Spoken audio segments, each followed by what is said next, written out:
Welcome to Literary Journeys with River, where knowledge and mystery meet beneath ancient symbols.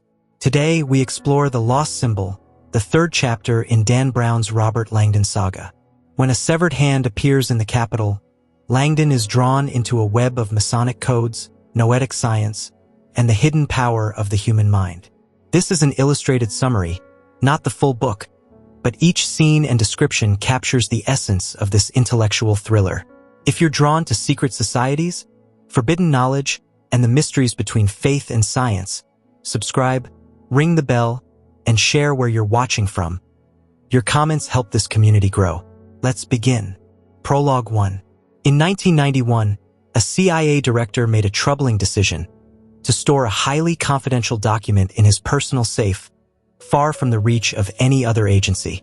That file, forgotten over time but never deleted, contains an enigmatic text that refers to an ancestral portal and an underground location whose whereabouts remain undiscovered. Among the lines, one phrase stands out with a silent promise. It is buried out there, somewhere. This message has sparked curiosity and speculation among those who have read it. The story that unfolds from this enigma involves real institutions such as the Freemasons, the Invisible College, and the Institute of Noetic Sciences, all unexpectedly connected through symbols, rituals, and monuments that form part of the mystery. The line between what is real and what is hidden grows increasingly thin, setting off a quest that transcends time, power, and human knowledge. Prologue 2.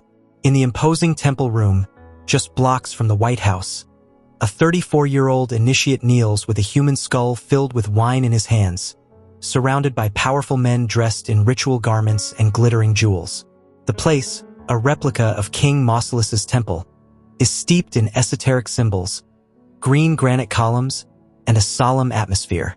The initiate recalls the beginning of his journey within the Brotherhood, when he swore loyalty blindfolded with a dagger on his chest.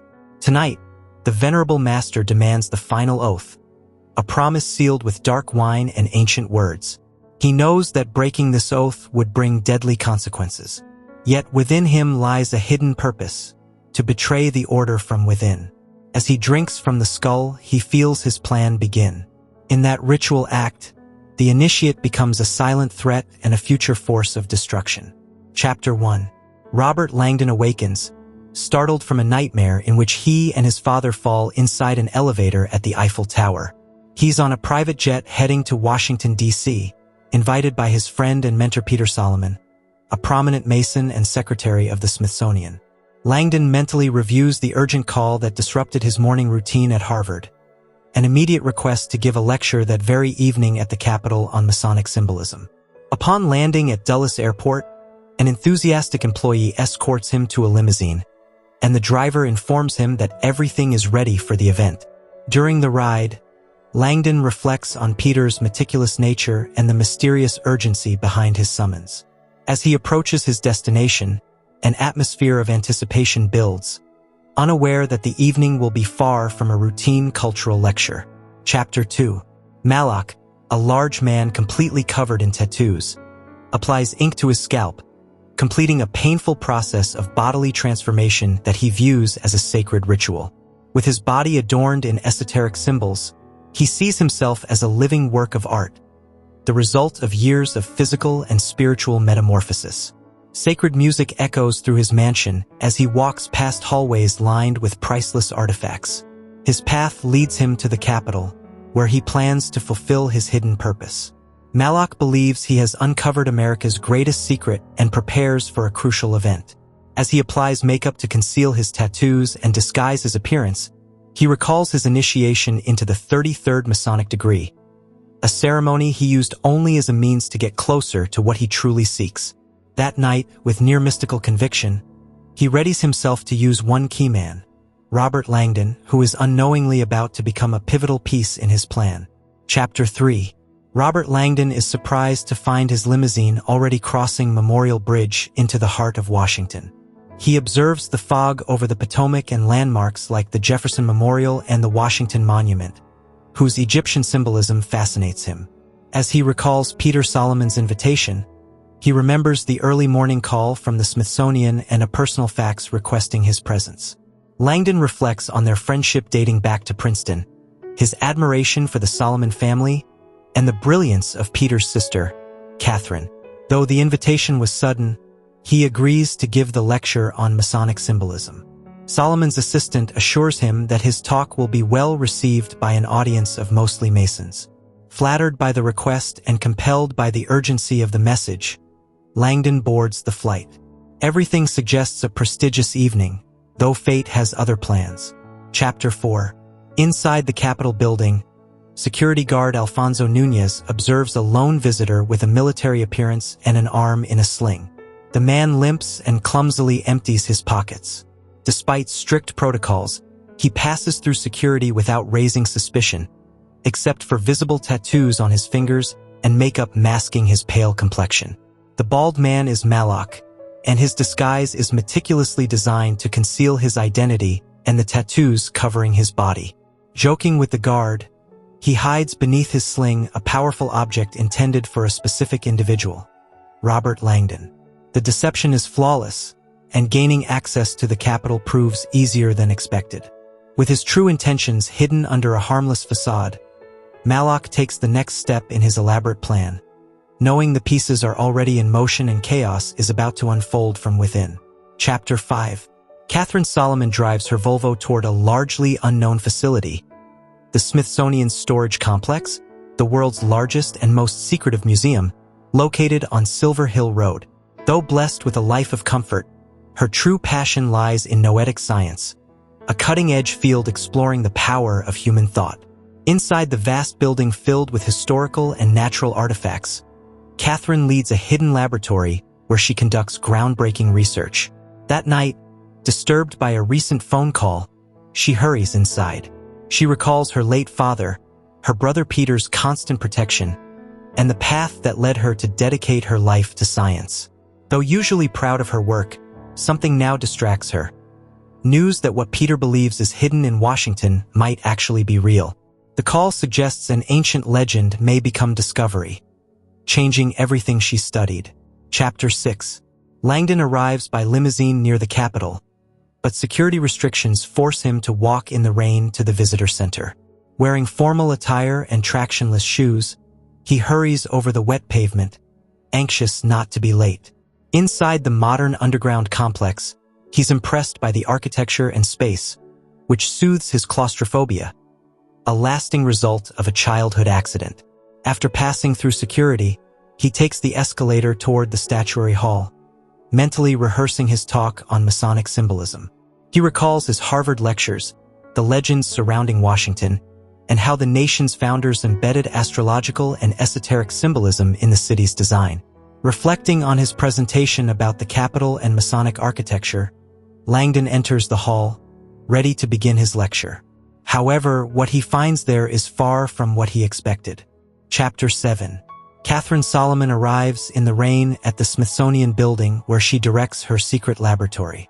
Her mind is not on science, but on a disturbing call she received suggesting that something long believed to be myth, hidden in Washington, could be real.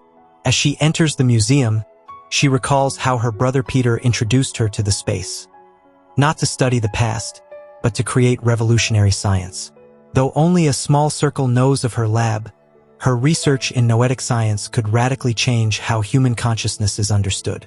Inside, she greets a guard with familiarity, guarding the secrecy of her work. She reflects on the tragic death of their mother and how Peter assumed a fatherly role early in life. Though normally secure in this secluded place, tonight a shadow of uncertainty looms. Something has begun, and Catherine senses it deeply. Chapter 8. Langdon enters the statuary hall expecting a Smithsonian-sponsored event, but finds the room completely empty. There are no chairs, no audience, and no sign of Peter Solomon. Confused, he speaks to a tour guide who confirms that no event is scheduled. Stunned, Langdon calls the number from the fax and hears a male voice with a southern accent. The conversation quickly turns unsettling. The caller reveals that Peter doesn't know Langdon is in Washington and that he himself orchestrated Langdon's arrival. The tone shifts. The voice becomes a cold, sinister whisper and declares that Solomon is a prisoner. A chill runs through Langdon as he realizes he's been manipulated from the start. Nothing is as it seemed, and what was supposed to be an academic lecture turns into the beginning of a dark and threatening game with unpredictable consequences. Chapter 9. Langdon, paralyzed in the middle of the statuary hall, listens in growing horror to the voice on the phone, who confirms that Peter Solomon has been kidnapped. The voice, now deep and menacing, claims Peter is in the Araf, a kind of limbo or purgatory described in Dante's work. He insists he doesn't wish to harm Peter, but needs Langdon's cooperation to find an ancient portal hidden in Washington. Though Langdon denies knowing of any such object, the caller says Solomon chose him specifically to open it. Using cryptic phrases like "as above, so below," the stranger hints at a connection between the earthly and the spiritual, warning that time is running out. Before hanging up, he claims to have extracted everything he needed from Peter. Disoriented and anguished, Langdon tries to grasp the scope of the deception. Just as screams erupt from the rotunda, something is about to happen. Chapter 10. Langdon rushes to the Capitol Rotunda after hearing screams. Upon arrival, he finds horrified tourists and guards trying to control the scene. On the floor stands a strange object, a human hand mounted vertically on a wooden base, initially mistaken for an art piece. But as Langdon gets closer, he notices the realistic texture of human skin and a shocking amount of blood. It is a human hand, with the index finger and thumb pointing upward in a symbolic gesture. Horror intensifies when he recognizes the Masonic ring on the ring finger. It's Peter Solomon's severed hand. Stunned and overwhelmed by the image, Langdon realizes the phone threat was real, and his friend is in grave danger. The hand's gesture is no accident. It's a message, a symbol meant for him. Terrified and now drawn into a whirlwind of mysteries and symbols, Langdon understands he has crossed a point of no return. Chapter 11. Catherine Solomon walks through the SMSC hallway, concerned because her brother Peter hasn't answered his phone or arrived for their usual meeting. Her footsteps echo down the street, a passage connecting the museum's massive hangars, as she recalls the day Peter first showed her Hangar 5, a dark, empty space where he had built a secret lab just for her. With a mischievous smile, Peter had led her through the darkness into an isolated room without external power, designed for her to experiment without outside interference. That space, nicknamed the Cube, became the heart of her most ambitious scientific research. Catherine remembers finding her way inside using a hidden clue Peter had left. Now, 3 years later, stepping through that door again, she relives the emotion of that gift. Yet her mind is elsewhere. Peter is missing and something feels wrong. Chapter 12. Trent Anderson, head of Capitol Security, watches in disbelief as surveillance footage shows a bald man with an arm in a sling leaving a strange object in the rotunda. The object, left silently and deliberately, proves deeply disturbing. A child notices it and screams, alerting everyone. Anderson immediately chases the suspect out of the building, but has been deceived. The same man reappears disguised as a blonde tourist wearing a blue blazer and holding a Washington guidebook, thanks to a quick change of clothes and a hidden wig. It's Malak, pleased with the success of his ruse. He leaves the area smiling, satisfied with having sown chaos undetected. His ability to transform makes him nearly invisible, and as he heads to his next action, he feels that his sacred mission is just beginning. Tonight, his purpose will fully unfold. Chapter 13. The Capitol Rotunda descends into chaos after the discovery of a severed human hand placed atop a pedestal. Robert Langdon, paralyzed by horror, recognizes the hand as that of his friend Peter Solomon. The fingers, tattooed with ancient symbols, a crown and a star, point upward toward the dome, evoking a mystical icon known as the Hand of Mysteries. Langdon realizes this is a symbolic ritual. In antiquity, the hand was an invitation to access the secret knowledge of initiates. Despite the horror, he recognizes the author's intent, an invitation to begin a journey into hidden knowledge. A guard tries to push him back, but Langdon insists he can help, as he understands the meaning of the symbol. The hand is a powerful summons, but also an encrypted message. A master has chosen his initiate, and now Langdon is part of a darker game than he ever imagined. Chapter 14. From his limousine, Malak departs the capital and drives into Maryland, focused on his next task, to find Catherine Solomon and destroy her research. Though this wasn't originally part of the plan, information Peter revealed to him the night before has redirected his focus. He knows Catherine works in a secret lab where she's made discoveries that could revolutionize human thought. Her science reveals the hidden potential of the mind, an ancient truth long ignored by humanity. Malak sees that light as a threat to his purpose. He doesn't seek to enlighten the world, but to keep it in darkness. The prophesied date of change approaches, and Catherine represents the spark of a new era. Malak, however, is determined to stop it at all costs. He believes his destiny is to counter that awakening and extinguish the flame of knowledge before it can illuminate humanity. Chapter 15. Catherine Solomon enters her secret laboratory, the Cube, hidden inside Hangar 5, a hermetic space isolated from the outside world. There, she conducts research on Noetic science, focused on the human mind's power to influence physical reality. Surrounded by advanced technology, Catherine recalls how global events, like 9/11, caused measurable responses in random event generators, proving that collective consciousness affects the physical world. In her own experiments, she has shown that positive thoughts alter the structure of water crystals, while negative ones create chaos. These tests reaffirm her belief that the mind can shape matter.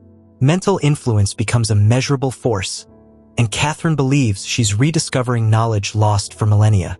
That night, however, worry for Peter overshadows her achievements. Her brother has gone silent, and an unsettling thought grows.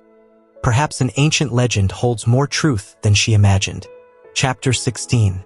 Trent Anderson, Capitol Security Chief, returns to the rotunda alarmed after confirming the suspect has escaped. He studies the severed hand more closely, noting the tattooed symbols and a ring engraved with a double-headed bird and the number 33. The object is not only horrific but deeply symbolic. At that moment, he receives an unexpected call from the CIA's Office of Security. The caller is none other than Inoue Sato, its director, a feared figure in intelligence circles. In a firm and authoritative tone, Sato demands to speak with a man named Robert Langdon, who happens to be in the room. Surprised by the coincidence, Anderson hands over the phone. The conversation between Langdon and Sato quickly turns tense, and just as Langdon begins to grasp the situation, a small figure appears in the room. It's Sato herself, arriving in person on an urgent mission. The mystery of the hand has captured the highest level of attention. Chapter 17. Inoue Sato, the relentless director of the Office of Security, confronts Robert Langdon with a mix of urgency and severity. After snatching the facts Langdon carries, she interrogates him without hesitation, making it clear she's in charge. Sato demands quick answers. She wants to know everything about the hand, the symbol, and its connection to Peter Solomon. Still dazed by recent events, Langdon recognizes the tattoos as those of the Hand of Mysteries, an ancient esoteric emblem. Sato orders him to identify the other symbols on the fingers. Langdon confidently lists them one by one.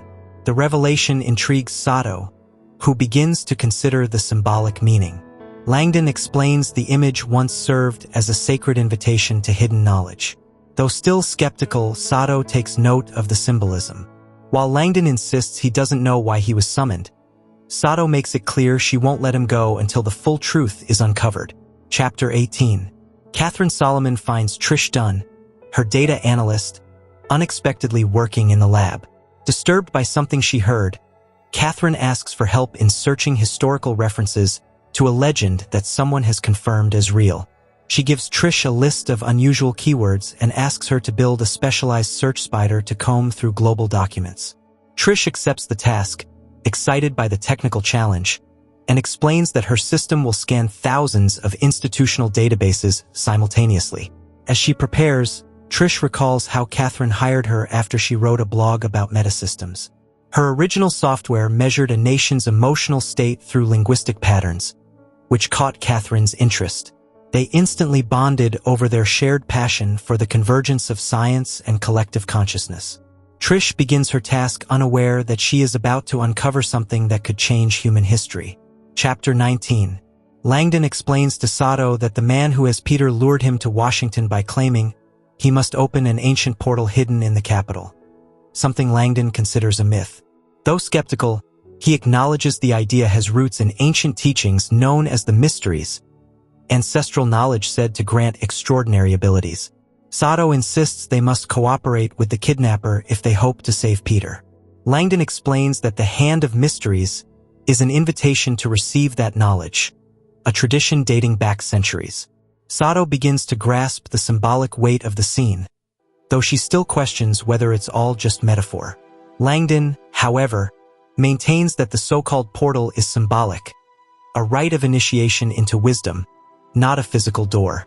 Though still doubtful, Sato recognizes that the captor knows too much, blurring the line between myth and reality in a dangerous, sophisticated game. Chapter 20.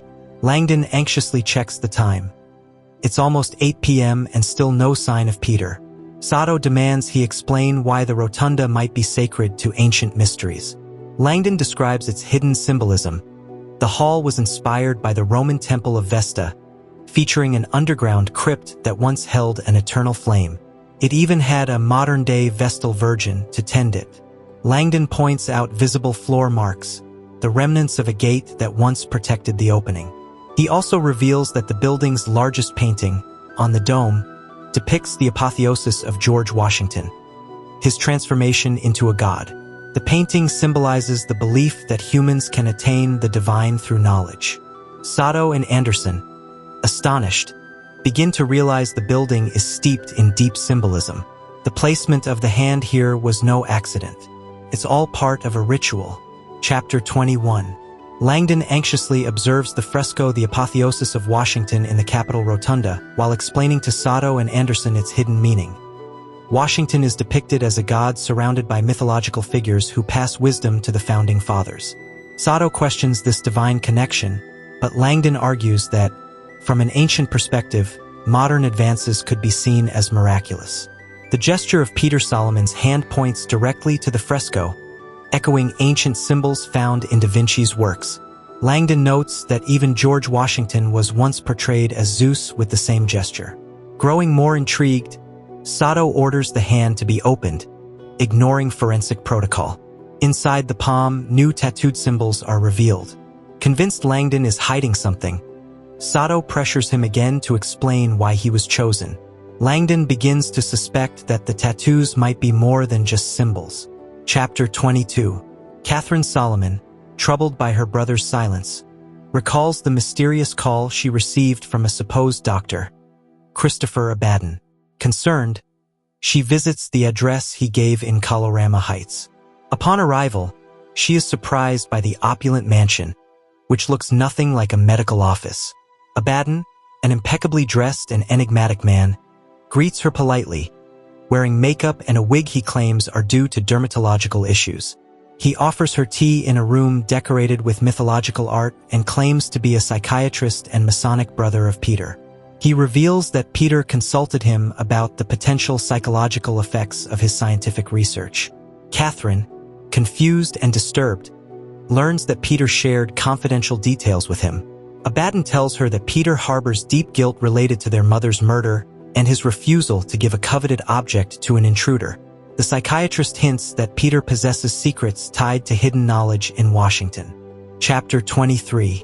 Langdon carefully examines the newly revealed symbols tattooed on Peter's palm. At first, they resemble numbers IIX and 585, but Langdon notices inconsistencies. IIX isn't a valid Roman numeral. The straight-line script suggests runes, but they don't match the classic Futhark. Sato links the symbols to Masonry, noting that Masons are heirs to ancient builders and stoneworkers. Langdon explains that many esoteric groups, not just the Masons, share a tradition of hidden knowledge. Pressed to reveal why Peter chose him, Langdon suddenly recalls Peter's Masonic ring, representing the 33rd degree. Upon seeing the double-headed phoenix symbol on the ring, he connects it to the captor's cryptic phrase. He hasn't realized it yet. A chill runs through Langdon as he begins to understand the deeper reason behind his involvement. Chapter 24. Langdon recalls an unexpected visit from Peter Solomon at Harvard years ago, when Peter asked him to safeguard a sealed package marked with the Masonic symbol of the 33rd degree. The package, inherited from his great-grandfather, was sealed with wax and bore a double-headed phoenix. Peter warned that it contained a powerful talisman capable of creating order from chaos, but never revealed its contents. Intrigued but skeptical, Langdon stored it in his safe and forgot about it, until the recent call that brought him to the Capitol. He now realizes that the package is central to what Peter sought to protect. At the Capitol, Langdon carries the package in his bag, unknown to the others. Remembering Peter's request to bring the small sealed package, Langdon feels overwhelmed with guilt. Peter trusted him, but everything has gone terribly wrong. The burden of the secret is becoming unbearable. Chapter 25. Trish Dunn, at Catherine's lab, receives shocking results from the automated search she set up. Amid vast, confusing files, she finds one small document containing the exact keywords Catherine requested. Upon opening it, they find it censored, showing only fragments, a technique used to protect digital rights. The document is strange, mentioning key concepts like Symbolic, but lacks a clear source or conventional web address. Trish tries to trace its origin, but the system blocks the attempt, indicating the file is hosted on a hidden server in Washington. Alarmed by a possible connection to things Peter may have mentioned during his sessions, Catherine orders Trish to contact an old cybersecurity specialist. Though hesitant, Trish agrees to call a freelancer hacker she knows. Catherine also receives a text message signed by Peter, confirming he has learned to use an iPhone and is heading to the lab. Chapter 26. While holding the bag containing the secret package, Sato demands to know what Langdon is hiding, but he shifts attention to the symbols tattooed on the hand. He recalls the Hermetic phrase "as above, so below," and decides to view the hand from another angle. Doing so, the characters take on new meaning: 13 and SBS, an internal capital code. Anderson immediately recognizes SBS 13 as a little-used room in the lower levels. Sato insists they open it without delay. She also demands to see an X-ray of Langdon's bag, suspecting it holds something important. The forensic team hands over the hand and Peter's ring to the CIA per Sato's orders. Langdon keeps the ring, hoping to return it to Peter. They begin descending toward the Capitol's SS level, a forgotten area, while Langdon grows convinced that something ancient and dangerous is about to be revealed. Chapter 27. Mark Zubianis, an expert in cybersecurity, receives an unexpected call from Trish Dunn during a Redskins game. She asks him to trace a mysterious IP linked to a censored document discovered in a recent search. Initially reluctant, he agrees after a generous offer and a hint that this is a personal favor. Entering the IP, Zubianis notices an unusual format, possibly tied to government agencies. When he tries to trace the address, his tools are blocked, just as Trish experienced. This confirms the document is hosted on a highly protected server, likely in Washington. Although unaware of the document's content, Mark accepts the challenge and promises Trish more information shortly. The chapter ends with him typing intensely while Trish waits, knowing they may be on the verge of a major discovery.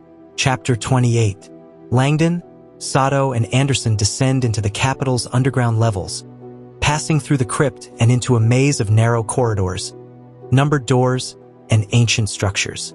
Anderson guides them to room SBS 13, known only to a few, and whose precise location only he can confirm. Langdon notices door numbers and recalls that SBS 13 was referenced in Peter's hand tattoos. At Sato's urging, Anderson opens a heavy steel door leading to the Senate basement. The air thickens, and the architecture blends stone with old brick. Langdon, battling claustrophobia, tries to stay calm. Sato presses him about Peter's ring and its inscription: "All shall be revealed in the 33rd degree." Langdon explains the symbolism of the 33rd degree and the Masonic pyramid, insisting it's part of legend. But Sato believes Peter's captor truly believes in the pyramid, and that makes him a real threat. Chapter 29. Malak, posing as Dr. Abaddon, arrives by limousine at the Smithsonian Museum Support Center, where Catherine has arranged to meet him.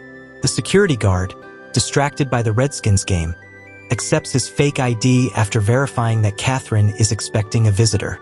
Gaining entry to the complex, Malak recalls his visit to Peter's home the previous night, also under the guise of Abaddon. There, Peter welcomed him politely with tea, thanking him for his help. During that meeting, Malak, still disguised, used a stun weapon to paralyze Peter. He then revealed his true identity as the intruder responsible for their mother's death a decade earlier.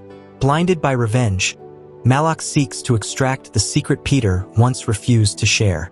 With Solomon's paralyzed body in his arms, Malak prepares to take him to the place where he will forcefully reveal the truth he holds inside. Chapter 30. Langdon, Sato, and Anderson descend even deeper into the capital's SS level, an area barely known even to staff. The air thickens, and the walls are made of ancient brick and stone. Still glued to her BlackBerry, Sato hands Langdon Peter's Masonic ring to examine. He confirms it's the 33rd degree emblem, adorned with a double-headed phoenix and the motto Ordo ob Chau. Langdon explains that this degree is the highest in the Scottish Rite and, despite rumors, does not guarantee mystical revelations. However, Sato reveals her team has linked the concepts of 33rd degree and portal to the legend of a hidden Masonic pyramid in Washington. Langdon acknowledges the story but insists it's only a myth. Sato isn't convinced and believes Peter's captor has built his plan around that legend. They finally reach a sealed door. What lies behind it may hold the key to everything. Chapter 31. Trish Dunn, determined to greet the mysterious Dr. Abaddon, leaves Catherine's lab and crosses the absolute darkness of Hangar 5, known as the Void. Remembering the first time she walked along that narrow carpet guided only by her feet, Trish feels a mix of nostalgia and tension while navigating the cold hallways of the SMSC. The darkness overwhelms her senses, but she follows the security protocol until reaching the door. Once outside, relieved by the light, she reflects on the censored document she and Catherine discovered, full of unsettling references to secret portals, pyramids, and a carved symbolin. Meanwhile, Catherine studies the file on the lab's large screen, interpreting keywords that seem to confirm a legend Peter once mentioned to Abaddon. Intrigued by the connections and aware of the discovery's potential, Catherine powers down the system to save energy and heads out to meet the visitor, unaware of the growing unease gnawing at her. Chapter 32. As they continue through the capital's underground passages, Anderson leads Sato and Langdon to an old door marked SBS. Langdon questions the logic of the name, noticing that the location appears central but is linked to the Senate. A guard arrives with a copy of the key, explaining that the area has been sealed for decades. Handwritten records show SBS 13 was exclusively reserved by the architect of the Capitol for Peter Solomon, who held the master key. Surprised by the secrecy, Anderson and Langdon sense that Peter hid something significant there. The atmosphere thickens as they receive a map marking the room's exact location. Though uneasy, Anderson yields to Sato's pressure and opens the SBS door, revealing a steep staircase descending into darkness. Langdon feels his anxiety rise as Anderson clarifies that SBS doesn't stand for Senate, but for subbasement, an even deeper and lesser-known level of the building. Chapter 33. Mark Zubianis, frustrated at being unable to access the mysterious file with his programs, is startled by an unexpected call. A humorless voice claims to be from the CIA and demands to know why he's trying to enter a classified database. Meanwhile, at the Capitol, Guard Nunez locks the doors and recalls letting in the tattooed man. Suddenly, an older, well-dressed man knocks on the glass requesting urgent entry. Nunez recognizes him as the architect of the Capitol, Warren Bellamy, who enters firmly and demands to know why the CIA is involved. Upon hearing that Sato and Anderson are headed to the subbasement, Bellamy grows alarmed and orders to be taken to them. Despite Nunez's warnings, he insists on not being announced, asserting authority over Anderson. As they cross the lobby, Nunez notices Bellamy's gold ring, a symbol of his influence. Bellamy moves determinedly toward the basement, hiding his true concern. Chapter 34. Trish is surprised to find Dr. Abaddon to be handsome, elegant, and aristocratic. very unlike the typical scientists at the SMSC. Though polite, she senses a faint disappointment in him upon learning he won't be alone with Catherine. As they walk through the corridors, Trish gives him an overview of the building and its automated security systems. Abaddon watches everything carefully, showing keen interest in the collection. Trish briefly suspects a romantic link between Catherine and the visitor, but quickly dismisses it.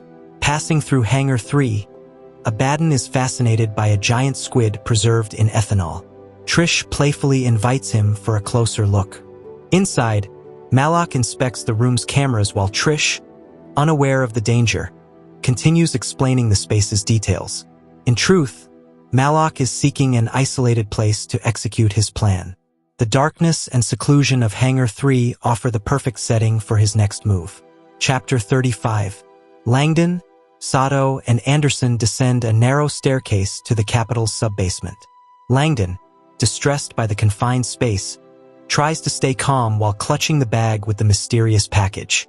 The passage ends in a narrow hallway lined with 13 doors, resembling a mausoleum. The numbering confirms they're seeking SBS 13, a sealed, seemingly untouched chamber. Unlike the others, this door bears a copper plaque with the same characters tattooed on Peter's hand. Uneasy, Langdon silently hopes it's locked. When Anderson tries to open it, he confirms it's sealed. Sato orders the door to be forced open, and after Anderson initially refuses, she threatens him with charges. Finally, she seizes his weapon and fires 3 times at the lock, producing a deafening noise. The door opens, and a strange smell seeps out. Illuminating the room, they find a damp space with stone walls, resembling an ancient cell. But something else watches them from the shadows. Chapter 36.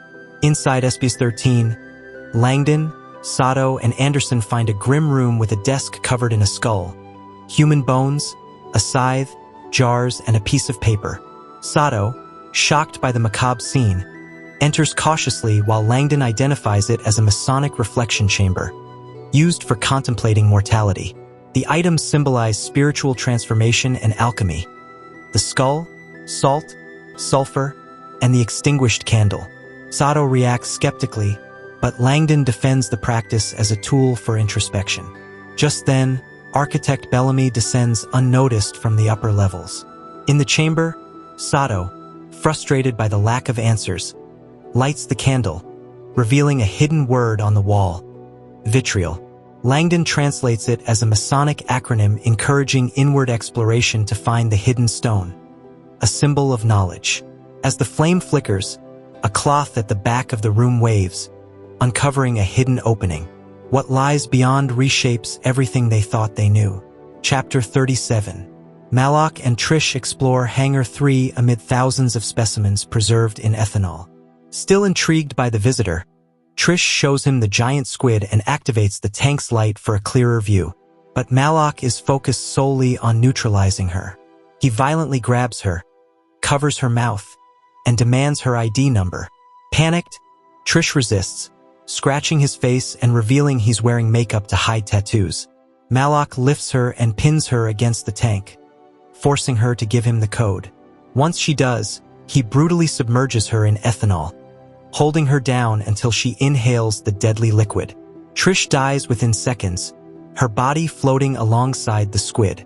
Malak places her entirely in the tank and closes the lid, satisfied. With her card and code in hand, he plans to access the lab without obstacles.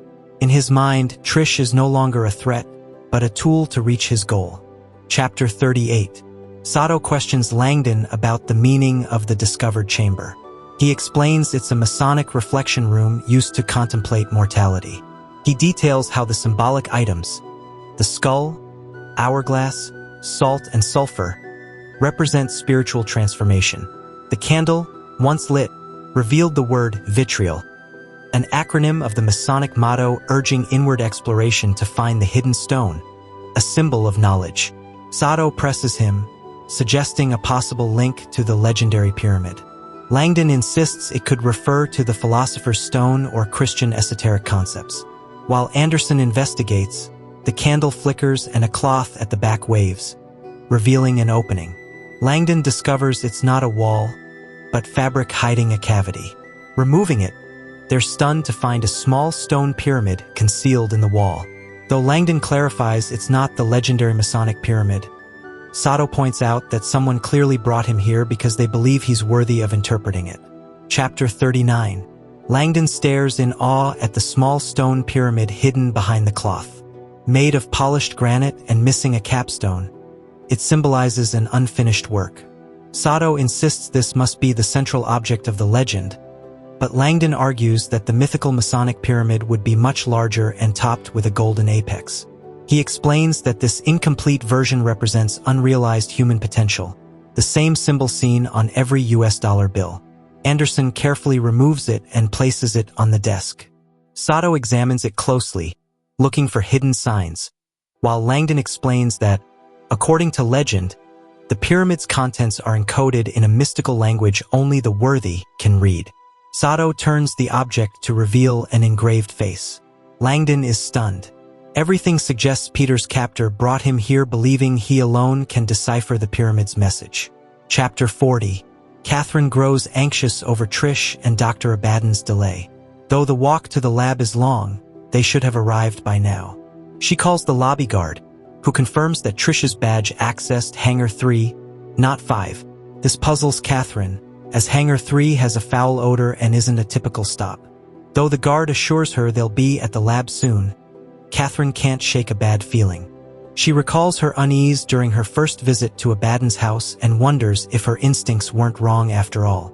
Still without proof, she decides to wait, hoping Trish is just giving an impromptu tour. Yet the growing silence and the empty corridor amplify her anxiety, while in reality, her assistant lies dead in a tank, and the true identity of the visitor draws ever closer to being revealed. Chapter 41. Robert Langdon examines with awe the 16 symbols engraved on the stone pyramid, recognizing them as a 17th century cipher. Sato insistently demands he decipher them, revealing that Langdon unknowingly carries an object of high density detected in his bag. A small pyramid, in fact, the capstone of the one before them. That piece, according to Langdon, is a talisman, an element that completes and gives meaning to the structure. Sato, suspecting deception, accuses him of obstructing an investigation and orders his arrest, while Anderson places the pyramid into Langdon's bag. At that moment, a stranger bursts in, knocks out Anderson and Sato, and orders Langdon to flee with him. Stunned, Langdon obeys, beginning to realize he holds the final key to activating the true symbolic power of the Masonic pyramid. Chapter 42. The African-American man who rescues Langdon demonstrates detailed knowledge of the building and has keys that open every door. They escape through secret corridors to the Capitol Visitor Center, where a young guard, Nunez, is confused but obeys the mysterious man, helping them pass through a sealed door to the outside. Langdon learns his rescuer is Warren Bellamy, the architect of the Capitol and Peter Solomon's Masonic brother. Bellamy confirms he knows Peter's dire situation and the gravity of the events. He leads them into a dark, unfinished tunnel, as Langdon, carrying the heavy bag, tries to grasp the connection between the pyramid, its golden capstone, and the Masonic mysteries. The night has taken an unexpected and dangerous turn, each step bringing them closer to the hidden truth beneath Washington, D.C. Chapter 43. As they advance through the tunnel, Langdon receives a disturbing call from Peter Solomon's kidnapper. The calm but threatening voice demands Langdon decipher the pyramid's inscription, claiming it is the only way to save Peter. Langdon tries to stall, but the stranger reveals the inscription doesn't hold the ancient mysteries, but the secret coordinates where they are buried. Shocked, Langdon realizes the pyramid is a map. Bellamy, overhearing, reacts with alarm at the revelation. The kidnapper insists Langdon holds the final key, the golden capstone. After hanging up, Langdon is caught between the pressure of saving his friend and the symbolic weight of what he carries. The pyramid is far from a mere relic. It is a guide to ancestral knowledge long hidden and now pursued by dark forces. Chapter 44. In New York, Jonas Falkman, Langdon's editor and friend, receives an urgent call from the professor, who asks for Catherine Solomon's phone number. Though surprised by the sudden urgency, Jonas agrees to search for it in the publisher's records. Langdon, increasingly pressured, reveals he is in a tunnel beneath the Capitol, which unsettles Jonas further. After locating the number, Jonas provides it without further questions. Langdon thanks him and hangs up, leaving Jonas with the sense that he's entangled in a story far deeper than he imagined. The weight of the night now reaches even those unknowingly connected to the secrets surrounding the Solomon family and the ancient knowledge on the verge of being revealed or destroyed. Chapter 45. Catherine Solomon receives Langdon's call just as she expects news from her assistant, Trish. When she hears that Peter is being held, she resists believing it, until Langdon warns that the message she received was not from her brother, but the kidnapper. Realizing her guest, Dr. Abaddon, is an imposter, Catherine panics. She contacts security guard Kyle, who checks the cameras and discovers Trish never left the damp hangar. Understanding she's in danger, Catherine tries to escape. She runs through the lab's darkness as her attacker, reeking of ethanol, pursues her. In complete darkness, she evades him, tricks him with her phone as a decoy, and opens an emergency hatch. She escapes outside and runs barefoot to her car. Just as she's about to be caught, she pulls off a risky maneuver that blinds her pursuer with light. The threat is now real and personal. Chapter 46. Langdon and Bellamy reach the end of the tunnel connecting the Capitol to the Library of Congress. Through construction zones, Bellamy guides them to the majestic reading room, a sacred space for knowledge.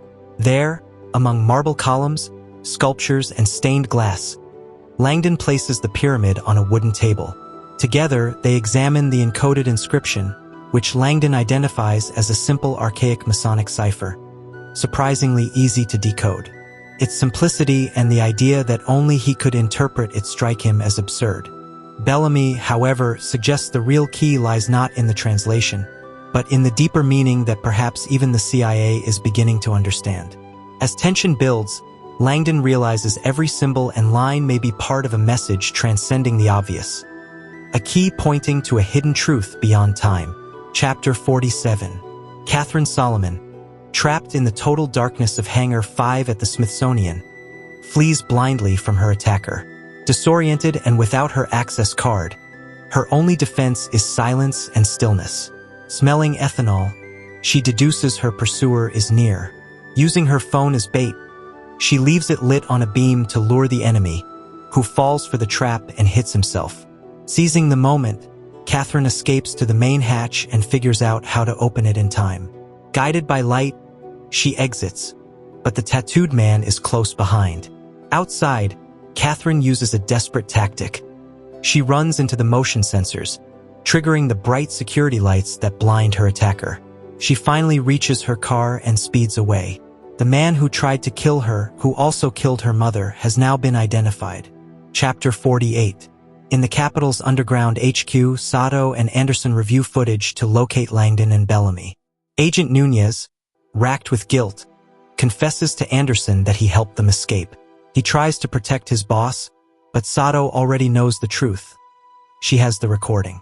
Wounded and increasingly ruthless, the director strips both men of authority, declaring that the CIA will take over.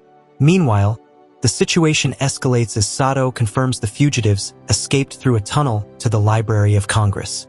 For special ops agents receive orders to recover the pyramid and the capstone, by force if needed. The pursuit becomes official and deadly, while the ancient mysteries pieces converge in a perilous game of power, secrets, and ancestral symbols now coming to light. Chapter 49. Langdon and Bellamy find refuge in the Library of Congress reading room. Catherine hasn't called, worrying Langdon. Bellamy, convinced of the pyramid's authenticity, insists it's the legendary map leading to humanity's greatest treasure of knowledge. Langdon, skeptical, deciphers the inscription with the simple Masonic cipher, but the result makes no sense. Bellamy argues that the word legend has been misunderstood. It's not a myth, but the map's key, the golden capstone. Through biblical and symbolic references, he explains that true power lies in the correct interpretation of symbols. The capstone isn't just decorative. It activates the pyramid's full meaning. Though doubtful, Langdon begins to see that he faces something far deeper than a Masonic tale. An ancient truth, carefully guarded. Chapter 50. At the CIA, analyst Noetic studies the symbols sent by Saga. Though it's a Masonic cipher, the resulting translation is nonsensical, suggesting a second encryption layer. X-rays also show the golden capstone in the box is solid gold with barely visible engravings.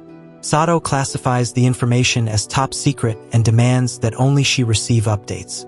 Meanwhile, in the tunnel beneath the Capitol, an elite team prepares to intercept Langdon and Bellamy. Saga stresses the mission's priority: recover the pyramid and the capstone intact. Pressure mounts rapidly. The pieces of the mystery are now in motion, and both the CIA and the Solomon family's enemies race to solve an ancient riddle, whose key, quite literally, shines in the dark. Chapter 51. Catherine Solomon desperately drives her Volvo through Suitland Park, trembling not only from fear, but also from the cold air pouring in through the broken window. She has just escaped from the man she recognized as her mother's killer, supposedly dead for over a decade. Her mind flashes back to the tragic Christmas in the family mansion in Potomac, where she, her mother Isabel, and her brother Peter were peacefully preparing dinner. Everything changed when a masked intruder broke in, claiming he had killed Peter's son Zachary in prison and demanding a pyramid supposedly hidden in the safe. Chaos erupted when Isabel fired at the intruder, who returned fire before fleeing. Peter chased him, while Catherine discovered that the fatal wound was not hers, but her mother's. In tears, she held Isabel until Peter returned, implying he had taken a shot in the woods. Chapter 52. Malak races to Catherine's lab, determined to destroy all traces of her research. Though Catherine has escaped, he knows it's only a matter of time before he catches her. Inside the lab, he uses stolen security cards and marvels at the equipment Catherine used to answer profound philosophical questions through science. In the storage room, he finds the holographic data he wants to erase, but Tricia's card doesn't grant access. With Catherine's card, he accesses the panel but lacks her code. Frustrated, he decides to ignite a hydrogen tank and fuel to create an explosion. He carefully places the materials, opens valves, and allows the flammable liquid to spread across the floor, turning into a lethal gas. With a trail of fuel and a lighter, he sets a chain of fire ready to forever destroy Catherine's scientific revelations about the soul and existence. Chapter 53.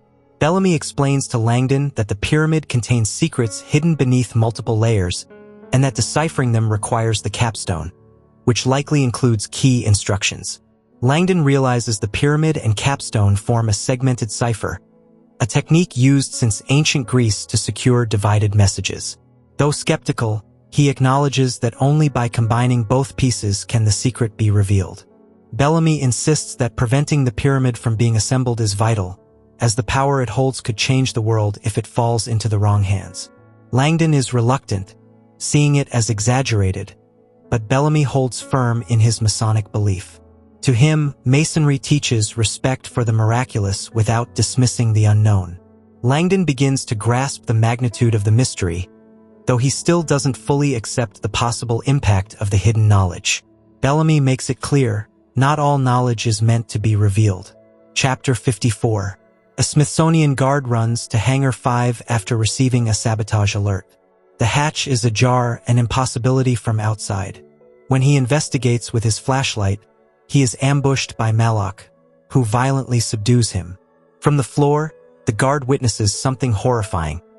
A near-demonic figure lights a match and ignites the fuel trail leading to Catherine's lab. As the fire nears the cube, the guard tries to move, but a massive explosion envelopes everything in flames. Driving away, Catherine sees a flash of light she first mistakes for fireworks but soon realizes the truth. The lab has been destroyed. She remembers her 911 call and the address she gave, the lab and the house where Peter may be held. Unable to contact Langdon, she heads to the Library of Congress, clinging to hope. Chapter 55. Langdon questions the usefulness of the pyramid and the location of the supposed secret knowledge. Bellamy reveals that legend speaks of a spiral staircase descending dozens of meters beneath Washington, with ancient wisdom hidden at its end. Though Langdon is skeptical, Bellamy insists many respected Masons firmly believe in its existence. He demands Langdon protect the pyramid, even if it means sacrificing Peter's life, claiming his duty to humanity is greater. Langdon explodes in anger at the suggestion, reminding Bellamy of the Masonic oath to protect brothers. Bellamy stands firm. The Masonic secret is worth more than any one life. He explains that Peter entrusted Langdon with it because he is not a Mason, avoiding risk of infiltration. Suddenly, a loud crash interrupts their conversation. Someone is forcing entry into the library. Chapter 56. Catherine arrives at the Library of Congress, desperate, disheveled. She bangs on the door until Bellamy finally lets her in. Seeing Langdon, she rushes to embrace him, feeling relief for the first time since the nightmare began. She tells him her lab has been destroyed, and the man responsible is the same who killed her mother and nephew years ago. Before she can say more, a loud noise prompts them to act.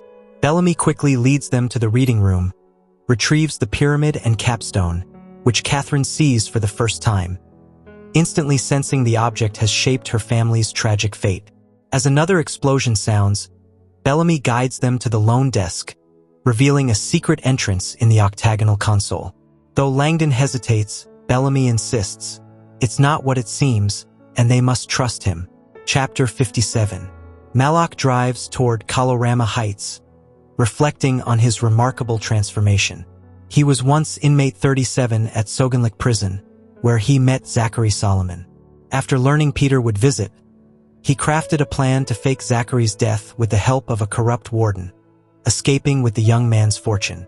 The Solomon family received a casket containing a battered body, never suspecting the deception. After killing the warden, inmate 37 became Andros Dareios, a wealthy, handsome Greek who reinvented himself physically and mentally. But his superficial life left him empty. Everything changed when he saw a documentary about the Masons and remembered Zachary's words about a secret pyramid. He returned to America, breaking into the Solomon home. Peter confronted him at a ravine and shot him, believing him dead.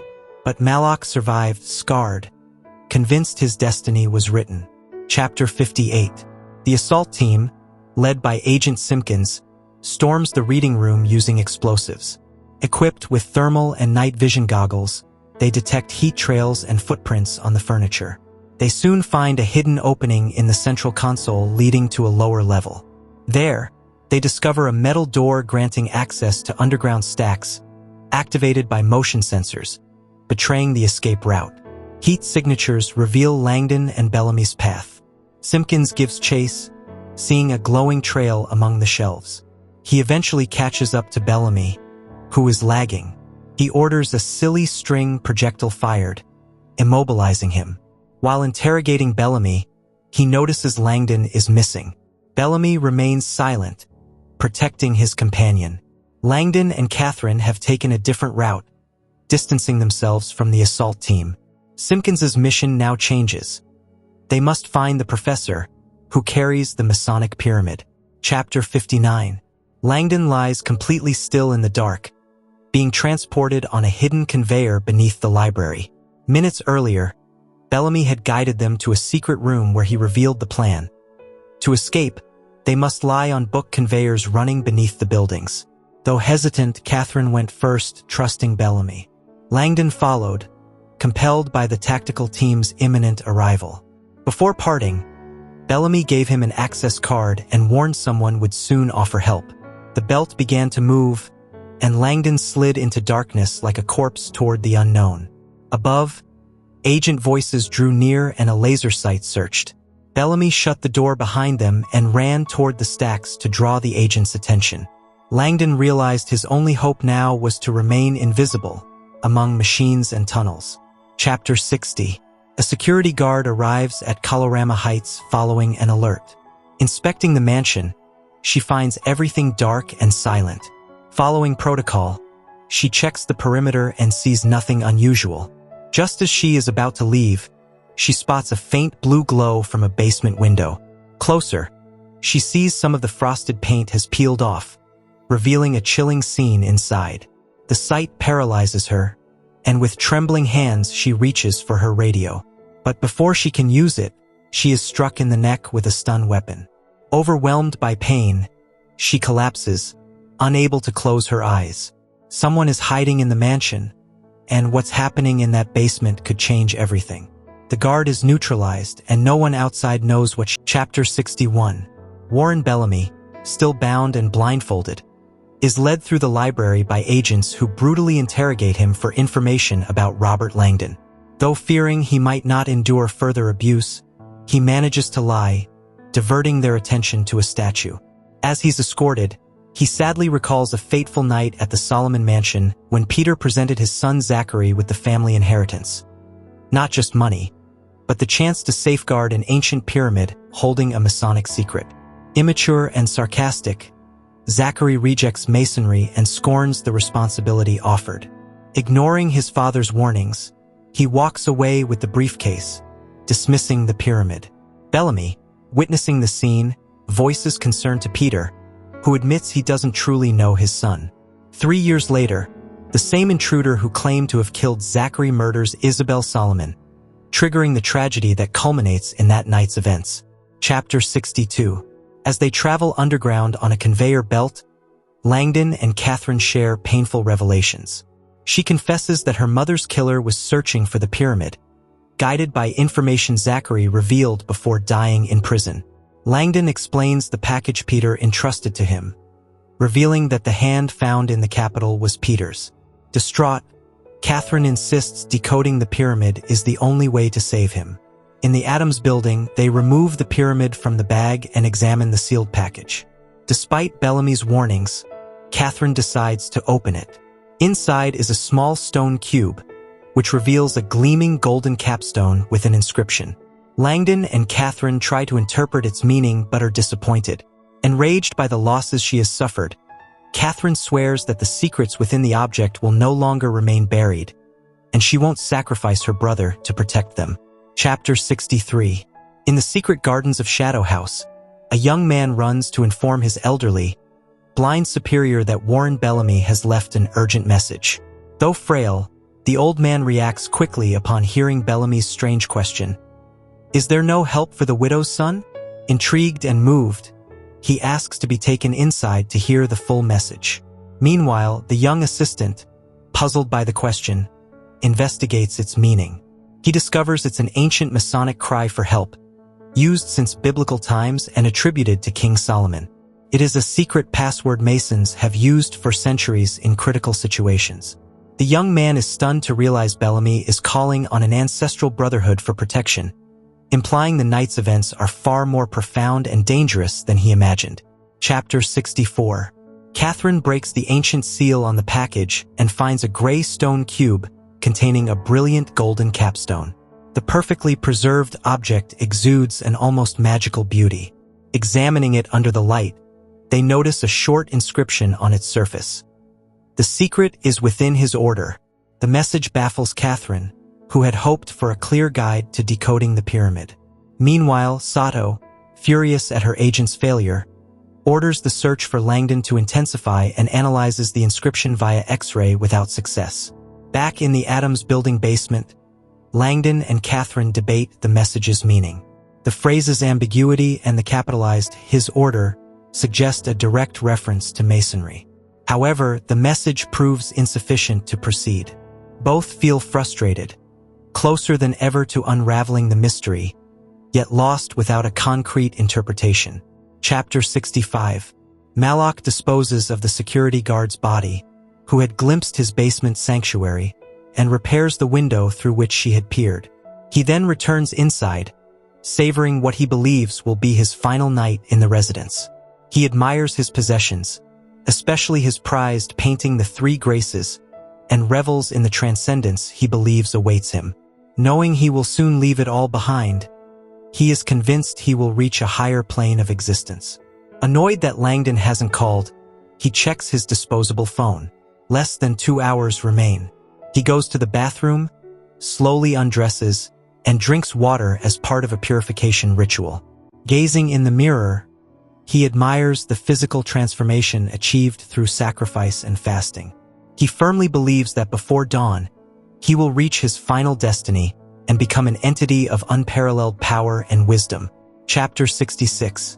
Langdon and Catherine, feeling trapped between myth and the urgency to save Peter, examine the capstone again. Catherine finds an inscription resembling a date, 1514 AD. While she initially assumes it's a year, Langdon reveals it's an artist's signature, Albrecht Dürer. This revelation changes everything. Langdon recalls that 1514 is the year of Melancholia I, Dürer's enigmatic engraving full of alchemical and esoteric symbols. Using a computer, Catherine locates a digital version of the engraving and studies it in confusion. Langdon points out a numeric grid within the artwork, the famous Dürer magic square, where all the numbers add up to 34. This mathematical pattern, hidden in a symbol-rich piece, gives Langdon the key to reorder the pyramid's letters. Excited, he begins tracing the sequence revealed by the magic square, convinced he is finally close to discovering the hidden message.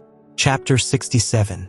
Still affected by Bellamy's urgent message, the elderly blind man heads to his study with firm resolve. Meanwhile, his young assistant returns to his room, intrigued by the mysterious question, "Is there no help for the widow's son?" Unable to resist his curiosity, he powers up his computer and investigates. He discovers the phrase is an ancient Masonic password, a secret cry for help used in critical circumstances. Its origins lie in the legend of King Solomon and master builder Hiram Abiff. The phrase is still used among Masons as an emergency code, confirming the seriousness of Bellamy's plea. The young man is stunned to realize his elderly superior has been summoned not just as a scholar, but as a high-ranking Masonic brother whose intervention may be crucial. The Masonic Brotherhood is quietly activating, driven by this ancestral cry for aid. Chapter 68. Knowing the key lies in Dürer's Melancholia I, Langdon and Catherine access a digital version of the engraving from a computer in the Adams building. They analyze every detail of the complex image, from the winged figure to the scattered items like scales, compasses, and geometric bodies. Langdon explains that the magic square marked with 1514 symbolizes humanity's quest for divine knowledge. Using the square's sequence, Langdon reorganizes the pyramid's letters according to its numeric pattern. They discover the letters form Latin words.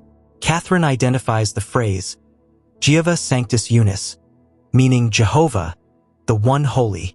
Both feel disappointed. They expected a map or location, not a theological declaration. Though spiritually powerful, the phrase doesn't help rescue Peter. Just then, they receive a mysterious call offering answers and a possible safe haven. Chapter 69. Warren Bellamy is transported blindfolded in a vehicle that stops just a few blocks from the Library of Congress. Upon arrival, he is led through corridors with a humid, warm atmosphere that confuses him. He soon recognizes the location, the jungle, a massive structure within the Capitol complex. Bellamy, the site's own director, is stunned to realize they've brought him there using his own electronic key. He is handcuffed to a bench and left in silence, soon sensing a presence. The flick of a match alerts him. As his blindfold is removed, he sees Inoue Sato in front of him, watching coldly. With a cigarette in hand and a fixed gaze, Sato begins a personal interrogation in a setting beyond legal reach. The location underscores the urgency and power with which she's willing to act to obtain the truth. Chapter 70. Catherine studies Dürer's magic square and confirms that all rows, columns, and diagonals sum to 34. Langdon highlights its hidden properties, like the corner and quadrant sums. They marvel at how Dürer embedded the year 1514 in the artwork, showcasing symbolic mastery. Langdon uses the square to reorder the pyramid's letters based on its numeric pattern. The result forms a Latin phrase, Jehovah Sanctus Unus. Catherine identifies it as a reference to a singular God, a concept found in the Torah and Latin scripture translations.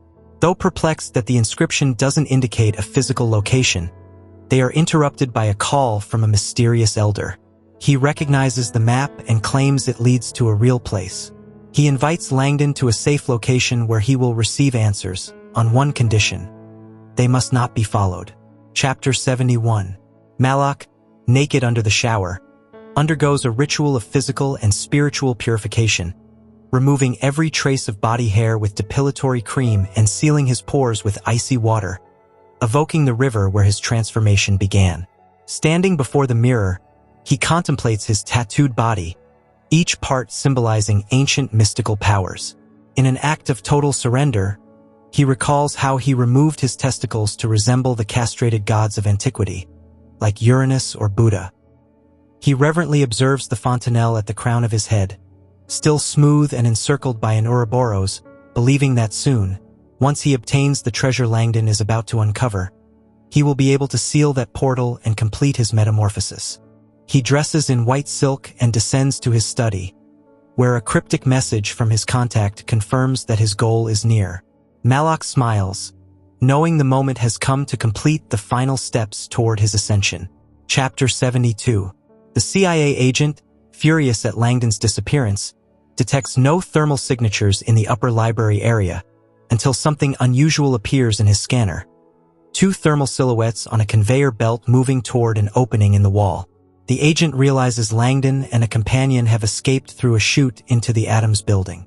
Just then, the team leader reports an abandoned Volvo registered to Catherine Solomon, and a witness confirms seeing her enter the library. The pieces fall into place. Catherine is with Langdon, and they have fled together. The agent confirms the escape and coordinates with his team to redirect efforts toward the Adams building, launching an urgent search. The pursuit intensifies as the mystery of the pyramid and the Masonic secrets continues to draw all involved toward an increasingly dangerous climax. Chapter 73. Langdon and Catherine emerge from the Adams building and, hiding from police activity at the Jefferson, take refuge in the Folger Shakespeare Library. There they find a taxi driven by Omar Mirana. They decide to head northwest along Massachusetts Avenue. As the taxi moves forward, Catherine destroys her phone to prevent tracking. They notice helicopters overhead and realize Sato is getting closer. On the radio, Omar hears an alert describing the two fugitives he is transporting. Nervous, he contacts the CIA.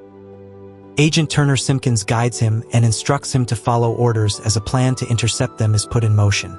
Catherine, sensing something odd in the taxi, makes a sudden decision and changes their destination to Freedom Plaza. Langdon is initially confused, but soon sees the hidden pattern in a dollar bill. The points of the Star of David reveal the letters Mason. The key isn't where they thought, it's time to act fast. Chapter 74. Warren Bellamy, chained in the jungle of the Botanical Garden, endures Director Sato's interrogation as she smokes indifferently and accuses him of treason. Though exhausted, Bellamy remains defiant. Sato confronts him with details of his actions, helping Langdon, sending a message to the kidnapper, and his role in stealing the pyramid. Bellamy demands to know Peter Solomon's location, but Sato, revealing little, assures him the threat they face is greater than he understands. She insists he contact Langdon to surrender with the pyramid, but Bellamy refuses, loyal to his Masonic oath. Frustrated, Sato receives a call about Langdon and Catherine's change of course toward Freedom Plaza. With a triumphant smile, she informs Bellamy that his help is no longer needed. Tension rises as the players on the board move toward their next confrontation. Chapter 75. Catherine, following a revelation, insists they no longer need to go to the original destination. She believes she has deciphered the true message hidden in the pyramid. Langdon, skeptical, listens as she shows how overlaying the Star of David onto the dollar bill reveals the letters MASON. Though he doubts her at first, he soon sees the connection. Taxi driver Omar, following CIA orders, takes them to Freedom Plaza while reporting their movements. Upon arrival, Langdon and Catherine run across the giant engraved map in the plaza looking for direction, locating the bronze Great Seal. This confirms they must head to Alexandria, Virginia. Omar receives a generous tip before they disappear into the metro station.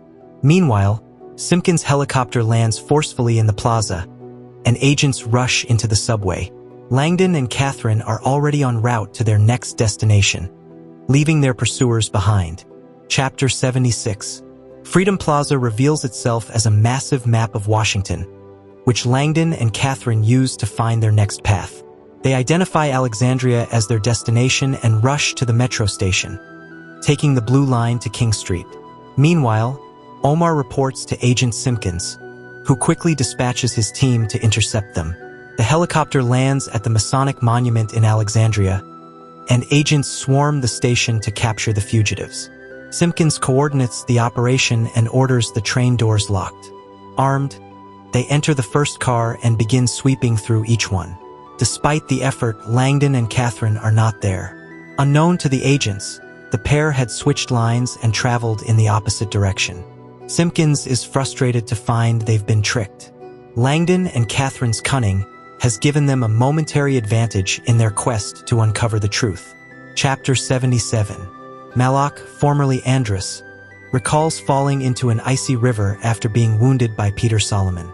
He miraculously survives, escapes, and hides in an abandoned motel where he heals slowly. Starving and weak, he finds food and medicine, and upon seeing the news, learns he's blamed for Isabel Solomon's murder. Horrified, he vanishes. In New York, while gazing at Central Park, his inner emptiness persists. Drawn to a scarred tattoo artist, he becomes obsessed with hiding his own scars and transforms his body into a sacred canvas. He studies mysticism, alchemy, grimoires, and the works of Aleister Crowley. His mind expands, he discovers the power of sacrifice, and performs his first ritual with a crow, experiencing physical and spiritual rebirth. He grows stronger and more youthful with each ritual, driven by a higher purpose. Inspired by the fallen angel Moloch, he adopts the name Malak, convinced his destiny is to become a sacred and powerful being. Chapter 78. The CIA helicopter lands in Alexandria, and Simpkins' team races to King Street Station to intercept Langdon and Catherine. Meanwhile, the two ride a train approaching the station, deep in thought about the pyramid and the CIA's interest in paranormal phenomena. Catherine recalls projects like Stargate and considers that Sato may be seeking mystical secrets the pyramid could reveal. When the train arrives, agents secure it and sweep through each car without finding the fugitives. Langdon and Catherine, having used a clever distraction at Freedom Plaza, had boarded another train heading north. Meanwhile, Catherine mentally prepares to meet her mysterious contact, seeking answers to save her brother. Simpkins' total control collapses, and Langdon and Catherine stay one step ahead in their journey toward the Masonic truth that could change everything. Chapter 79. Langdon and Catherine, after their clever move at Freedom Plaza, get off at Tenleytown and walk through a quiet neighborhood to a majestic neo-Gothic cathedral in Embassy Row. Langdon, recalling an old article he wrote about the place, tells Catherine that 10 stones from Mount Sinai, a moon rock, and a Darth Vader gargoyle can be found there.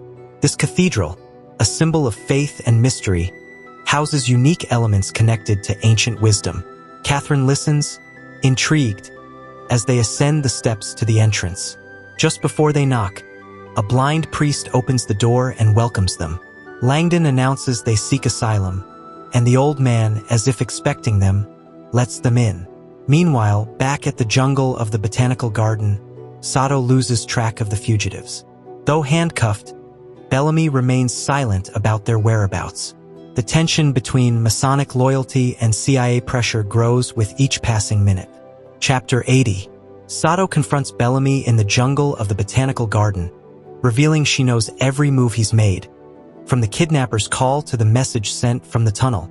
Bellamy, shocked, learns his phone was tapped under the Patriot Act, and that Sato even heard his private message to Peter Solomon. The CIA director explains she considers Peter a national security threat because of the Masonic secrets the kidnapper might expose. Bellamy, firm in his beliefs, refuses to cooperate. Sato insists the Masonic secret at stake could have catastrophic consequences if made public. When she fails to convince him, she orders an agent to bring in a special briefcase. Alone with him, Sato prepares to reveal its contents, promising he'll understand her perspective. Handcuffed, Bellamy begins to fear for his safety, as the mystery of the true danger remains unresolved. Chapter 81. Malak descends through the secret ramp in his house into a hidden chamber where he cultivates his dark art. In this sanctum sanctorum, a 12-foot square room with a stone table at the center, He meticulously prepares the elements for a ritual. Bathed in the purple light of the hour of Kara, he dons a loincloth and purifies sacred items. A silk robe, water, fumigation substances, and, most importantly, an ancient ritual knife acquired on the black market. Using Peter Solomon's blood, he draws symbols on parchment and burns it as part of his incantation, mixing the ashes with the blood to create a special ink. This ink will mark his skin with the final symbol of his transformation. Malak views his act as exact science, an ancient, forgotten technology, not superstition. He knows that mistakes can be fatal. To him, this night marks the culmination of his spiritual and physical evolution. Chapter 82. Langdon and Catherine follow the elderly Dean Colin Galloway through the empty Washington Cathedral to his office, guided by the faint scent of incense and the echo of footsteps in the vast nave. There, the blind but lucid Dean solemnly receives them. He reveals his Masonic brotherhood with Peter Solomon and offers his help. Langdon gives him the pyramid and the golden capstone, which Galloway examines carefully. Upon discovering the inscription, "The secret is within his order," the Dean suggests the pyramid can transform if one is worthy. Faced with Langdon's skepticism, he argues that many invisible forces, like gravity, were once ridiculed before being understood. Galloway maintains that the object still holds unrevealed secrets and that one must perceive with more than just the eyes. He insists the pyramid retains power and that tonight's events have triggered something irreversible. Chapter 83. Warren Bellamy, handcuffed and anxious, faces a titanium briefcase that Director Sato slowly opens. Inside, a high-tech device projects a secure link to classified CIA files. As the file decrypts, Bellamy watches its contents in horror. The information revealed is so shocking he feels betrayed by his own judgment. Unfazed, Sato asks him to explain what he's seeing. Bellamy instantly realizes the magnitude of his error, sensing that his world, carefully protected by Masonic oaths, is about to collapse. What appears on the screen shows that the pyramid's secrets have far greater implications than he ever imagined, leading him to a painful realization. His attempt to protect the knowledge has directly led to disaster. Remorse consumes him as he faces the weight of his decision. Chapter 84. Dean Galloway, still holding the pyramid, recalls a conversation with Peter Solomon from a year ago in which Peter admitted to feeling a dark force looming over him. Catherine is surprised to hear about her brother's premonitions. The Dean reveals that Peter sought his guidance as a former master of the House of the Temple. Catherine connects the sense of danger to the CIA's presence and theorizes their interest in the pyramid may relate to experiments on untapped human potential. She speaks about Noetic science, claiming to have documented real energetic healings comparable to miracles attributed to Jesus. Galloway, encouraged by his faith and past experiences, asserts that the knowledge locked inside the pyramid holds the power to transform the world. Respectfully, he touches the golden tip of the capstone and declares that the moment of revelation is near. He then guides Langdon to a new discovery within the box. Chapter 85. Langdon presses a hidden point inside the capstone box and a circumpunct symbol, emblem of alchemical gold and divine sight, appears on his finger. Alongside Peter's ring, he discovers it fits perfectly into a mark at the base of the cube. When rotated 33 degrees, the box transforms dramatically.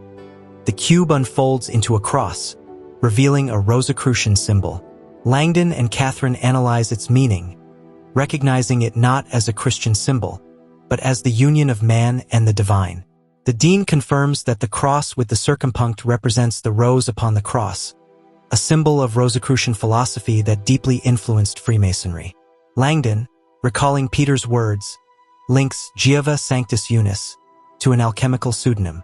The name is an anagram of Isaacus Newtonus, Isaac Newton. They realize this sage is the key to transforming the pyramid and unveiling its secret. Chapter 86. In his underground sanctuary, Malak prepares physically and spiritually for the climax of his transformation.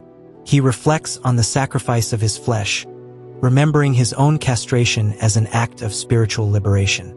Inspired by figures like Attis and Jesus' words about eunuchs, he believes he has transcended gender and matter. For him, suffering is necessary for rebirth. As he mixes substances and contemplates Peter Solomon's blood, he plans the final sacrifice. He believes Peter deserves his fate for sentencing his son Zachary to die in the Turkish prison of Soganlik. Malak was there and witnessed the abandonment. That moment marked the birth of his new identity. As the sanctum's light shifts, Malak finishes his preparations and prepares to act in the physical world. In his vision, Peter is not a victim, but an essential part of the supreme ritual that will solidify his ascension to a state of power and enlightenment. Chapter 87. Langdon and Catherine escape the helicopter circling the cathedral and hide in the College of Preachers, using the key given by Galloway. Catherine reveals she has deciphered the puzzle. The 33rd degree is not Masonic or angular, it's thermal. On Newton's temperature scale, water boils at 33 degrees. In the college's kitchen, they place the pyramid in a pot of boiling water and wait. Langdon remains skeptical, but Catherine reminds him that ancient alchemists used invisible thermal markers. They turn off the lights and the exhaust fan, and in the darkness, glowing words appear on the golden capstone. Catherine reads the words forming beneath the water, a secret message confirming they've reached the degree necessary to reveal the next step of the map. The transformation is real and tangible. Both gaze at the text in awe, aware that they are about to discover the hidden site of the ancient mysteries. Chapter 88. The glowing inscription revealed on the capstone indicates a precise address: 8 Franklin Square. Langdon and Catherine read the full message. The secret is within his order: 8 Franklin Square. Though they don't know what they'll find there, they realize they finally have something to bargain for Peter's life. Catherine hands Langdon a phone and urges him to call the captor. To his surprise, a private security agent answers from Malaka's house. She reports that her partner has been killed and a mutilated man found who keeps asking for Langdon and Catherine. Catherine immediately deduces that it's Peter. Though injured, he's alive. The agent urges them to come at once. Both feel a mix of relief and urgency. They now have the pyramid's revealed knowledge and a chance to save Peter. Time is running out, and everyone's fate seems to be converging tonight. Chapter 89. Langdon and Catherine enter the College of Preachers and head into the kitchen searching for the elements needed to complete the alchemical process. Catherine confirms that the number 33 refers to Newton's scale, in which water boils at 33 degrees. Using a pot and a strainer, they submerge the pyramid and its golden capstone. Langdon doubts the heat will suffice, but Catherine explains that ancient alchemists used invisible thermal markers. As the water bubbles, Catherine turns off the lights and exhaust fan. In the dimness, they see words beginning to glow on the capstone, words invisible to the naked eye. Langdon, fascinated, realizes they're seeing an incandescence marker. The inscription reveals a precise address. Meanwhile, the CIA detects a thermal anomaly in the building's vent, bringing them dangerously close. The urgency builds. They now hold the final key, but are more exposed than ever. Chapter 90. In the kitchen's dim light, Langdon and Catherine stare in amazement as the glowing inscription on the pyramid's capstone clearly reveals 8 Franklin Square. It's a specific address in the heart of Washington. Langdon softly repeats the full message. The secret is within his order: 8 Franklin Square. Though they don't know what's there, they understand this information is the prize they've pursued all night. With no time to lose, Langdon calls the captor's number, but a security agent named Paige Montgomery answers from Malaka's house. She explains they found her partner dead and a wounded man asking for them. Catherine immediately realizes it's Peter and demands to speak with him. The agent says Peter is receiving care but urges them to come immediately. With less than 10 minutes to spare, Langdon and Catherine set out, knowing they've cracked the code, and unleash something greater than themselves. Chapter 91. Langdon and Catherine try to escape from the Cathedral College, hoping the absence of the helicopter will ease their path to reuniting with Peter. However, spotting the parked helicopter and a black Escalade on the lawn, they realize they're not alone. Suddenly, armed agents and Director Sato surprise them, accusing them of reckless behavior. Sato inspects the still warm, wet pyramid and uncovers the inscription. The secret is within his order: along with a hidden message, 8 Franklin Square. Langdon explains it's what the kidnapper is seeking, and Sato reveals they had been using his phone to track the suspect, a lead now jeopardized by Langdon's actions. Sato orders Bellamy, who has just entered the room, to photograph the capstone.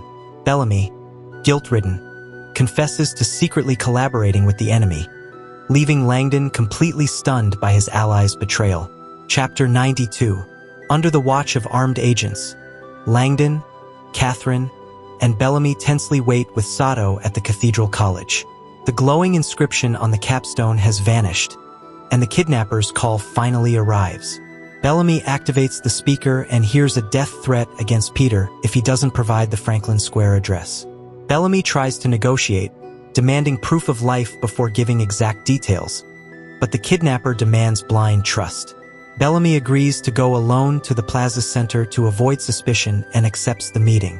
After the call, Sato mobilizes her team urgently. Langdon and Catherine insist on seeing Peter, but Sato refuses until Catherine reveals she knows where the kidnapper lives, in Colorama Heights. Sato relents and assigns them an agent, instructing that Peter not speak with anyone. As Langdon bids farewell to Dean Galloway, the Dean asks him to relay a mysterious message to Peter about the Masonic pyramid and its sincere secret. Chapter 93. Sato's helicopter lands at Franklin Square, deploying her team onto the rooftop of 1 Franklin Square. From there, she surveys the park-like plaza filled with trees and potential hiding spots, ensuring her agents are strategically positioned. The air is cold and gusty as Sato awaits crucial intel, the exact location of number 8. Bellamy, still reeling from the classified information he saw, agrees to fully participate in the operation. As agents scatter across the park, Bellamy stands alone under a lamppost, walking nervously as he waits for the kidnapper to appear. Satisfied with the setup, Sato steps back from the edge and lights a cigarette to calm herself while anticipating 2 vital calls. One from her analyst with information about number 8, and the other from the agent accompanying Langdon and Catherine in Colorama Heights, entrusted with finding clues before Peter speaks to the authorities. Chapter 94. Speeding toward the kidnapper's home in Colorama Heights, Agent Hartman drives the Escalade recklessly. Langdon, protecting the capstone inside the bag, notices it's covered in wax residue. Catherine identifies the house upon arrival, and they quickly enter the mansion, which seems secured by law enforcement. However, Langdon begins noticing unsettling details. The parked vehicles aren't official, and the blinding lights obscure their vision. Inside, they discover the voices come from a TV, not people. As Langdon turns to warn Catherine, he sees her suspended midair, caught in a wire trap. Hartman appears mortally wounded, revealing the enemy was already there. The tattooed assailant attacks Langdon with a stun gun and knocks him unconscious. Catherine tries to flee but is captured, gagged with a dead guard's cloth. The pyramid falls from the bag and lands exposed on the floor. Chapter 95. Catherine crashes to the floor after tripping over a taut wire. As she sees Langdon rushing toward her, she tries to warn him, but her scream is too late.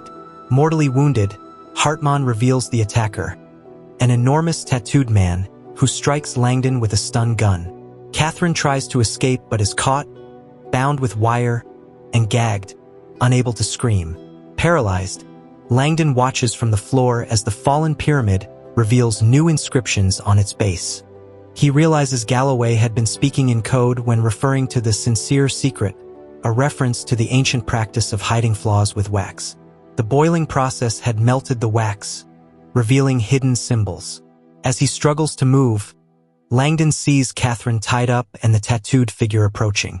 The giant immobilizes him completely, sits on him, and smashes his head into the floor. Darkness engulfs everything. Chapter 96. Malak surveys the chaos in his home after executing his trap. Langdon lies unconscious, Catherine is tied up, and the security guard lies dead, having fulfilled her role. It had all been a ruse to lure them there, including the decoy call from his car to simulate movement. The only flaw was the death of Agent Hartman, which exposes CIA involvement. Malak collects the pyramid and capstone, placing them into Langdon's bag, planning to reassemble them later in a secure location.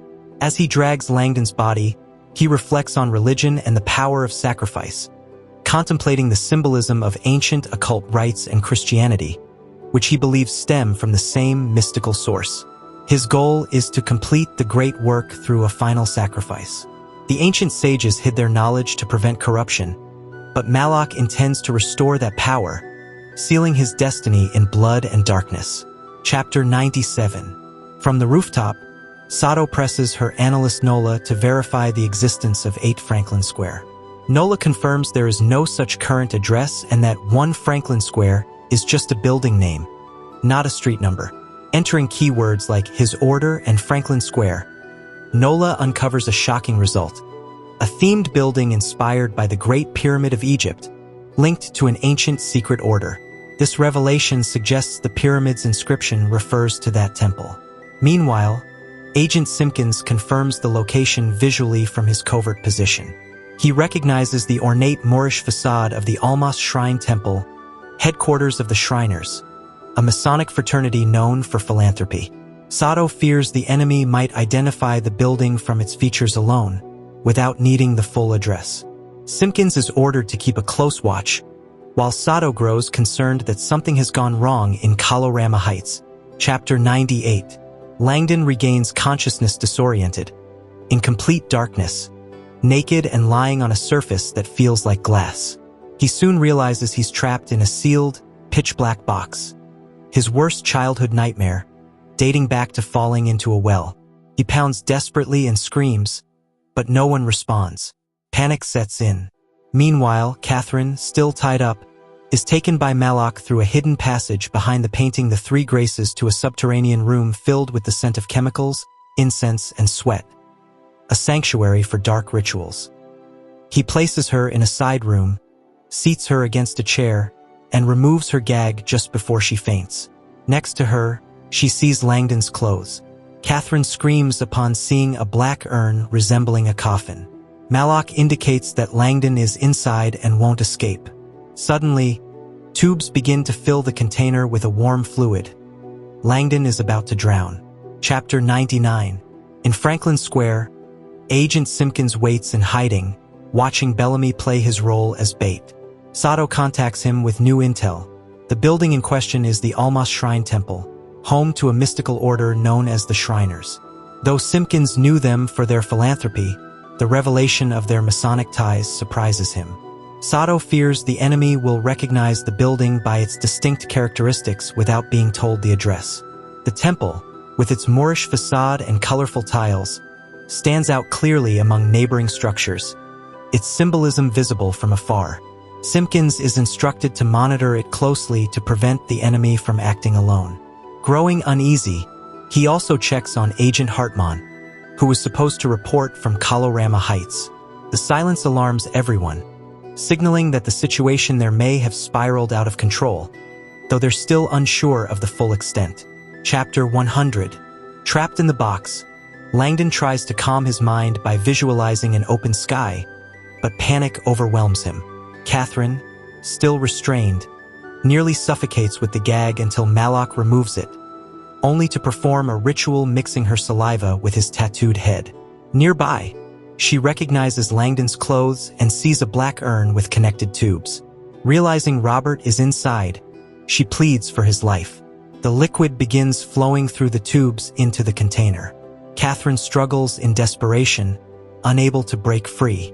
Malak, cold and methodical, recalls his fall into the river when wounded by Peter, a moment that revealed his divine purpose.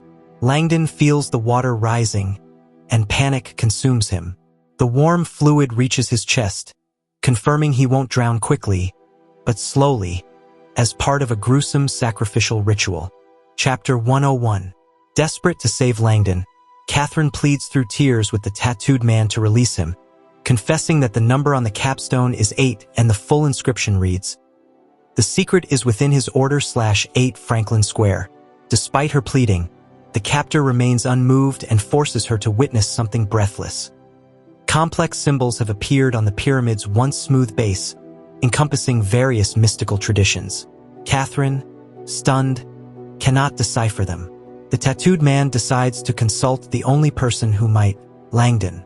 He shows the base through a small window in the urn where Robert remains trapped, water up to his chest. Between pain and urgency, Langdon can barely make out the symbols. The captor gives him 60 seconds to make sense of them. Tension rises as the water continues to rise. Chapter 102. Trapped underwater with only inches of air, Langdon struggles to force open the lid. Facing the newly revealed symbol grid, his mind races. The inscription is a chaotic mosaic blending ancient languages and mystical disciplines. Despite the confusion, fear sharpens his mind to seek patterns, analogies, or hidden meanings. While Catherine screams helplessly on the other side, Langdon reflects on the capstone message. The secret is within. Suddenly, a revelation strikes him. The secret is within. His Order 8 Franklin Square doesn't refer to a physical address, but an internal code. Square can also mean grid, and the layout has 8 by 8 symbols. Tying this to the infinity symbol and Masonic iconography, he realizes it all fits within a hidden order. Langdon interprets the fragmented message as a symbolon, and in a flash of clarity, he begins to see how to decode the pyramid. Chapter 103. As water completely fills the urn, Langdon reaches the edge of his endurance. He experiences hypoxia symptoms and feels his body succumbing to the instinct to breathe. Through the liquid, Catherine appears distorted, forced to witness his apparent end. Langdon silently says goodbye, reflecting on his insignificance in the universe and his looming fate. His lungs collapse, the reflex kicks in, and liquid floods his chest with searing pain. Every fiber of his being twists as Catherine's screams fade. Darkness envelopes him.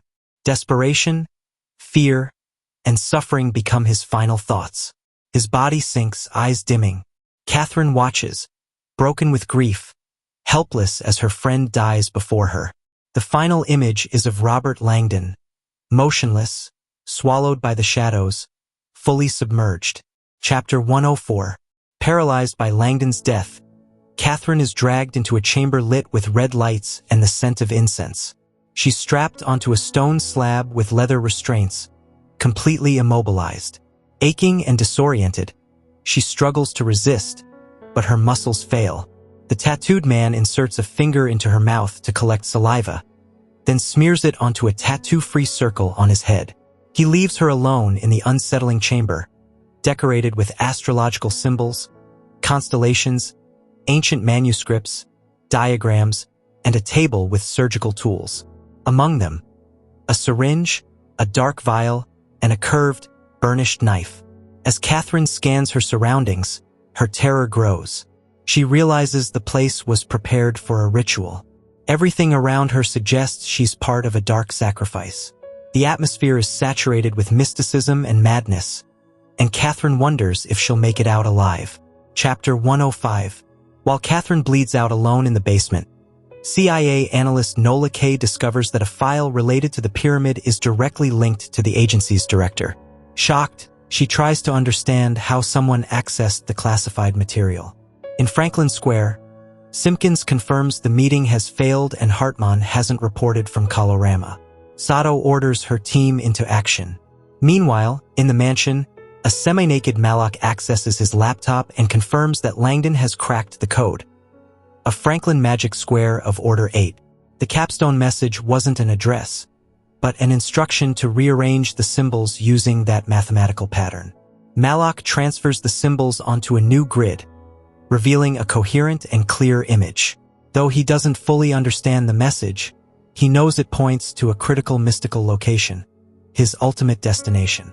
The pyramid has revealed the path, and the final sacrifice is near. Chapter 106. Tied to the slab, Catherine recalls her research into noetic science. Her study of the human soul had led her to build a sealed microscale that weighed a man at the moment of death. The experiment showed an immediate, inexplicable weight loss, suggesting an invisible substance leaving the body. Catherine believed she had weighed the soul. This memory brings her comfort in what feels like her final moments. Suddenly, Malak returns, bringing Peter Solomon, shaved, bound, and dressed in a black robe. Seeing him, Catherine Catherine feels both relief and horror. Peter is gagged and can only watch. The tattooed man forces him to witness as Catherine becomes a human clepsydra. He inserts a needle that slowly drains her blood. Peter screams, powerless to stop the ritual. The captor promises that cooperation might save her, but the threat is clear. Catherine's life hangs in Peter's hands. Chapter 107. As Catherine lies helpless, her mind revisits the experiment she conducted with a dying professor in the sealed chamber of her precision scale. When the man took his final breath, the scale registered a sudden loss in mass, what she believed to be the soul's departure. Peter had been just as stunned. This discovery hinted at a new understanding of consciousness and transcendence. But the memory fades as Malak appears, pushing a wheelchair with Peter. Shaved, robed, and barely recognizable. Though alive, Peter is visibly altered and mutilated. The captor says he'll take Peter to the sacred mountain, declaring that the pyramid has shown him the way. In front of a powerless Catherine, he draws blood from her with a syringe, leaving her to bleed slowly. He tells Peter his cooperation might save her, but cruelly invokes Peter's past decision to abandon his son Zachary, tormenting him further. Chapter 108. In total darkness and silence, Langdon floats bodiless and timeless. Suspended in the void, he feels his physical form has vanished, leaving only consciousness, freed from material bonds.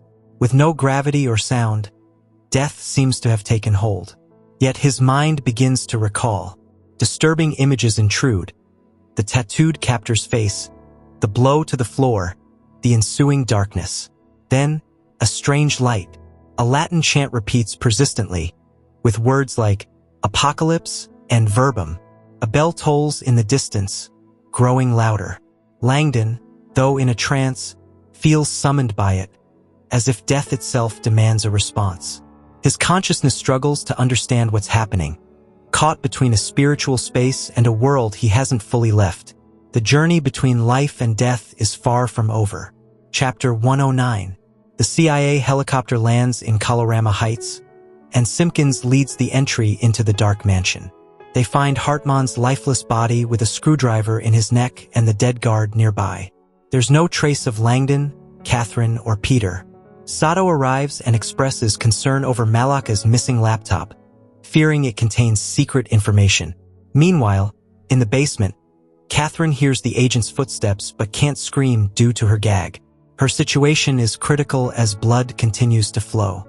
Upstairs, Sato and Simpkins notice a trail in the carpet, parallel marks leading to a massive painting by the fireplace. Activating it reveals a secret door and hidden passage. Behind it, a heavy metal door blocks their way. Unaware, they are about to find where Catherine lies, near death, as time runs out. Chapter 110. Sato tries to obtain satellite images of the site but finds coverage unavailable. She decides to proceed without delay and, with Simpkins, discovers a trail in the carpet leading to a large wall-mounted painting. Activating a hidden lever, they unveil a secret passage. Meanwhile, Langdon remains in a liminal state between life and death.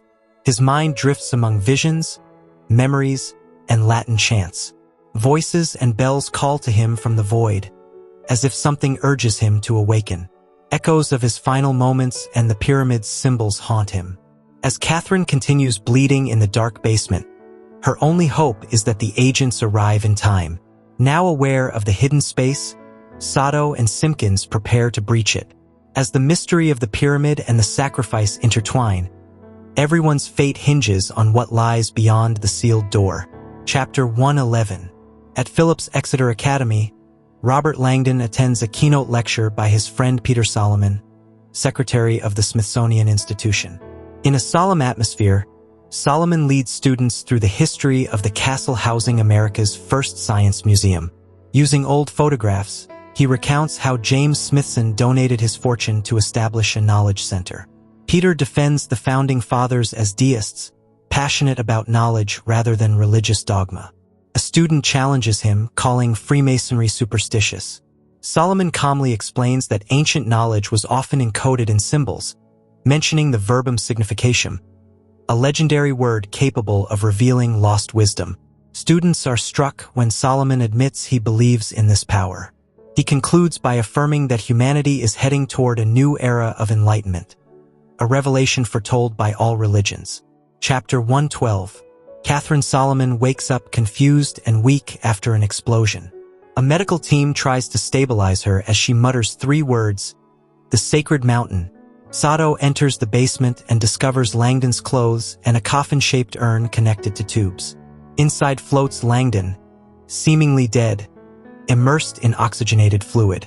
The director recalls these sensory deprivation tanks, used by the CIA and in medicine to induce extreme states of disconnection and pure consciousness. The body remains submerged in breathable liquid.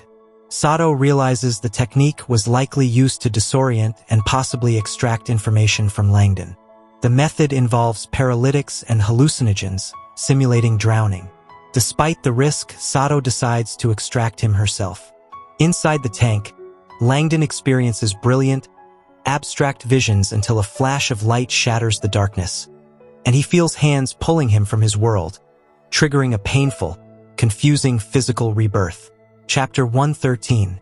Wrapped in blankets and soaked, Langdon wakes with difficulty after being pulled from the tank.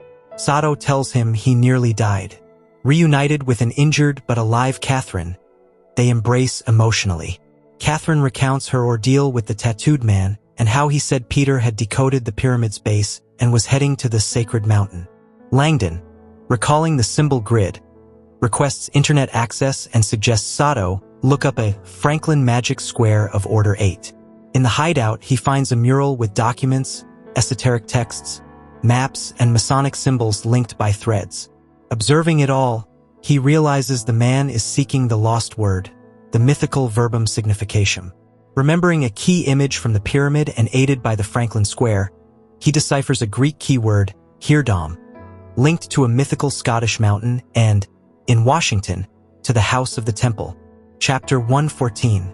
Malak pushes Peter Solomon in a wheelchair to the rear entrance of the imposing House of the Temple, a building representing the mythical mountain Hirdom.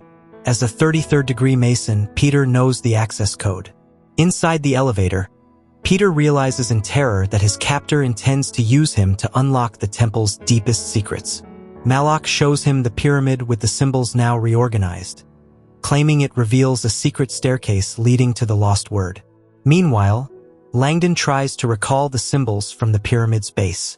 With Catherine's help, he identifies the first characters as Greek letters and gradually reconstructs the word Hirdom.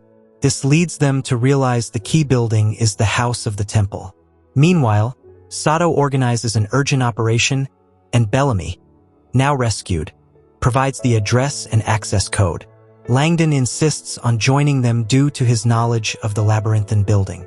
Chapter 115. At the peak of the House of the Temple, Malak ecstatically surveys the temple room, the site of his Masonic initiation. He believes he is about to reveal the fraternity's deepest secret, the lost word. As he places the pyramid on the altar and attaches the golden capstone, Peter watches in alarm as his captor believes he has found the final key. Malak is convinced a secret staircase lies beneath the altar, leading to a hidden chamber. But Peter, still gagged, knows it is all symbolic. The symbol grid shows a stair-like figure beneath a pyramid, which Malak misinterprets literally. Langdon, meanwhile, stresses that the lost word represents ancient mysteries and may not even exist. Sato listens intently as the situation escalates. Elsewhere in the building, it's discovered that Malak's wig hid a camera that recorded Masonic rituals, prompting Sato to fear the video could spark a national crisis. Chapter 116. Still a prisoner, Peter Solomon watches as Malak places ritual items on the altar. A silk sheet, an incense burner, a vial of blood, and a ritual knife forged from meteoric iron. Malak insists he only needs to find the lost word and that Peter can save his sister by cooperating. Peter pretends to believe in a secret staircase to buy time. Malak then reveals his tattoo, a spiral staircase up his spine ending in a bare patch on his crown, reserved for the lost word. He believes the pyramid has shown him the way to the sacred word, the ultimate symbol of ancient knowledge. The final revelation of the staircase as a spiritual, not literal, symbol linked to the spine and the ascent to the divine mind, is clear only to Peter. Still, he pretends to cooperate to prevent the video from reaching the media and sparking chaos. Chapter 117. Langdon travels by helicopter with Sato to the house of the temple. During the flight, Sato shows him a video recorded with a hidden camera in Malaka's wig. The footage reveals secret Masonic ceremonies involving high-ranking government officials, including judges and politicians. Langdon, shocked and concerned, recognizes the symbolic rituals but warns that if taken out of context, they could spark a scandal.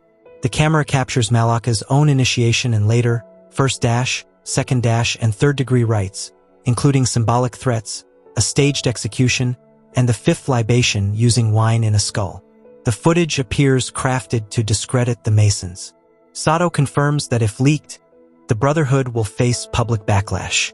Langdon realizes the leak could have catastrophic consequences. Meanwhile, Malak watches the video uploading from his laptop, pressing Peter to reveal the hidden meaning of the symbol grid. Chapter 118. Wearing only a loincloth, Malak walks before Peter, who sees the video being uploaded to news networks. With the connection active, Malak threatens to release it unless Peter cooperates. He insists the pyramid's grid reveals the lost word's location. Peter, torn between saving Catherine and protecting the Masons' reputation, hesitates. In Colorama Heights, Catherine finds photos documenting Zachary Solomon's transformation into Malak.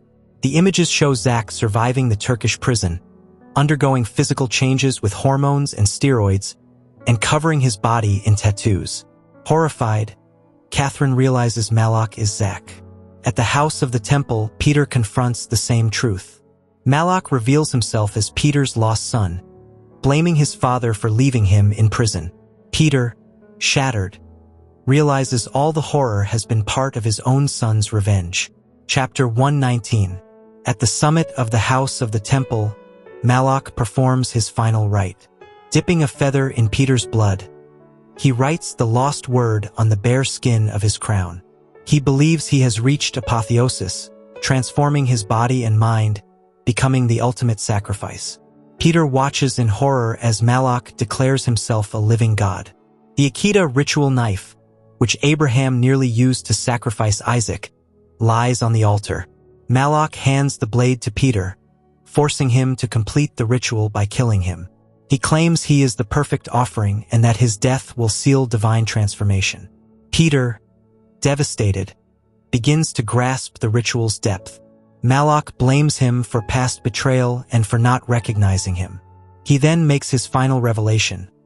Zachary never died. He faked his death and was reborn as Malak. That night, he plans to die in sacrifice to be reborn as an enlightened being. Chapter 120. Langdon and Simpkins arrive in a confiscated vehicle at the house of the temple's rear entrance, guided by Bellamy's information. They spot a van, confirming Malak is inside. Langdon notes the temple room has a skylight, prompting Sato to plan an aerial assault. As Sato takes off again by helicopter, she suggests using the Oculus as an entry point.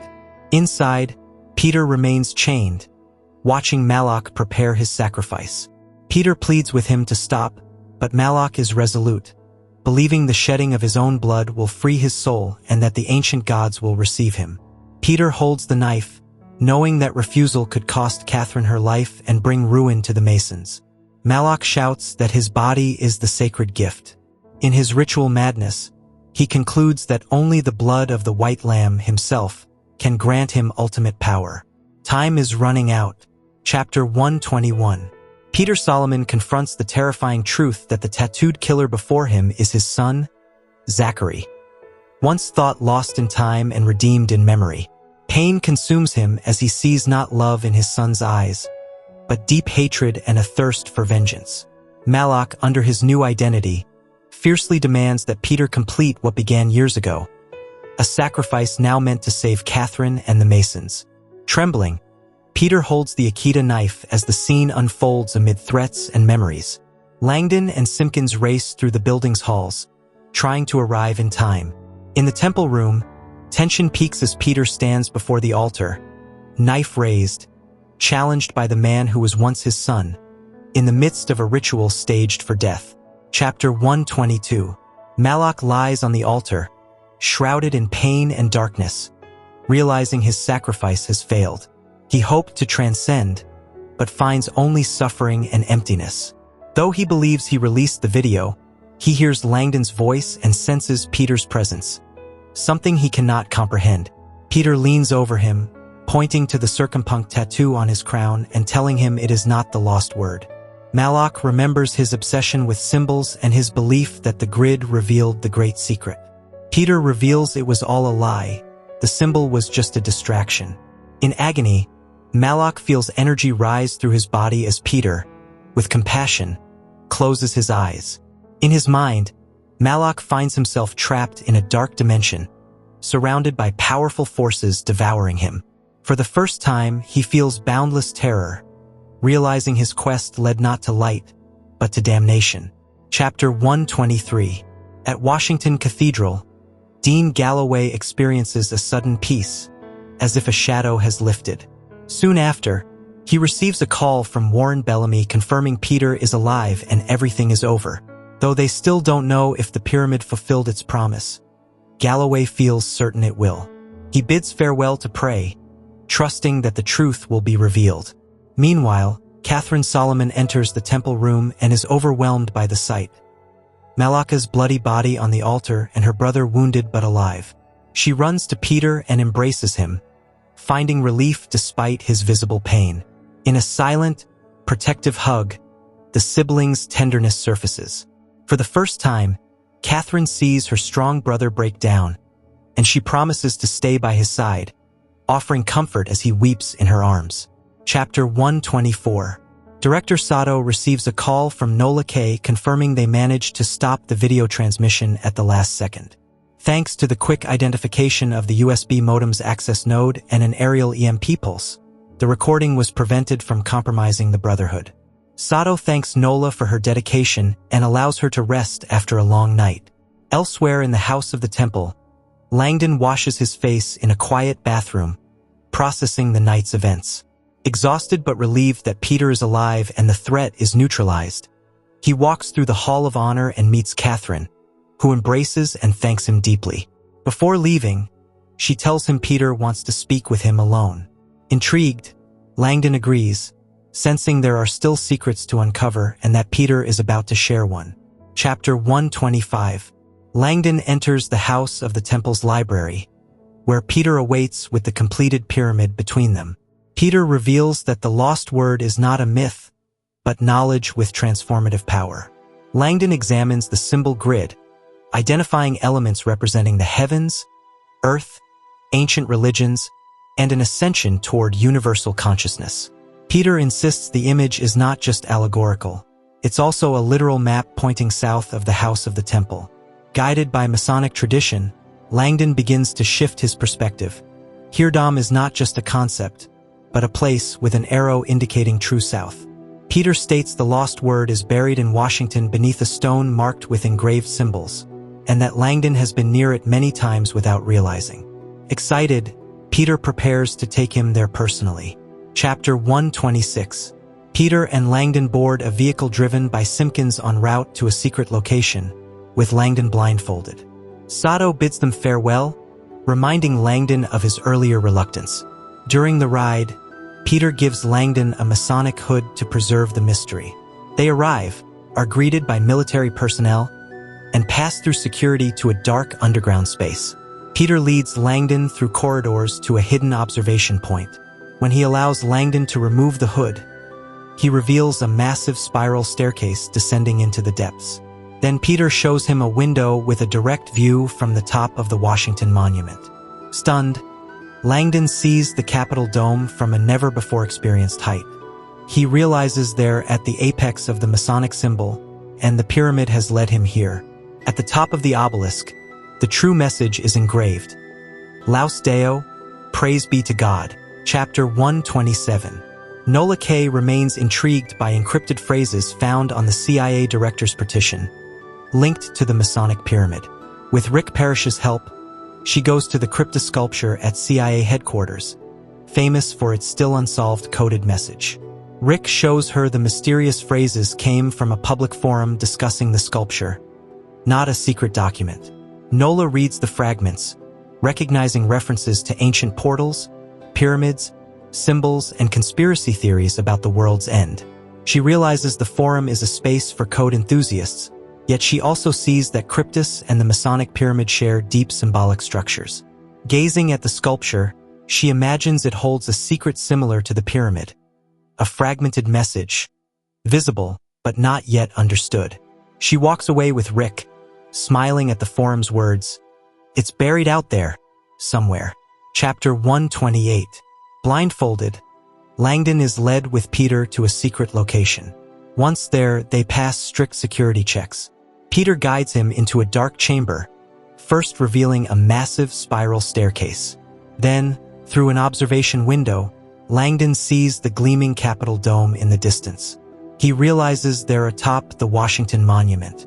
Peter reveals that the 7 symbols actually form the phrase Laus Deo, engraved on the obelisk's tip. Looking in every direction from the observatory, Langdon sees how the monument sits at the symbolic heart of the nation, between the White House, Capitol, and memorials.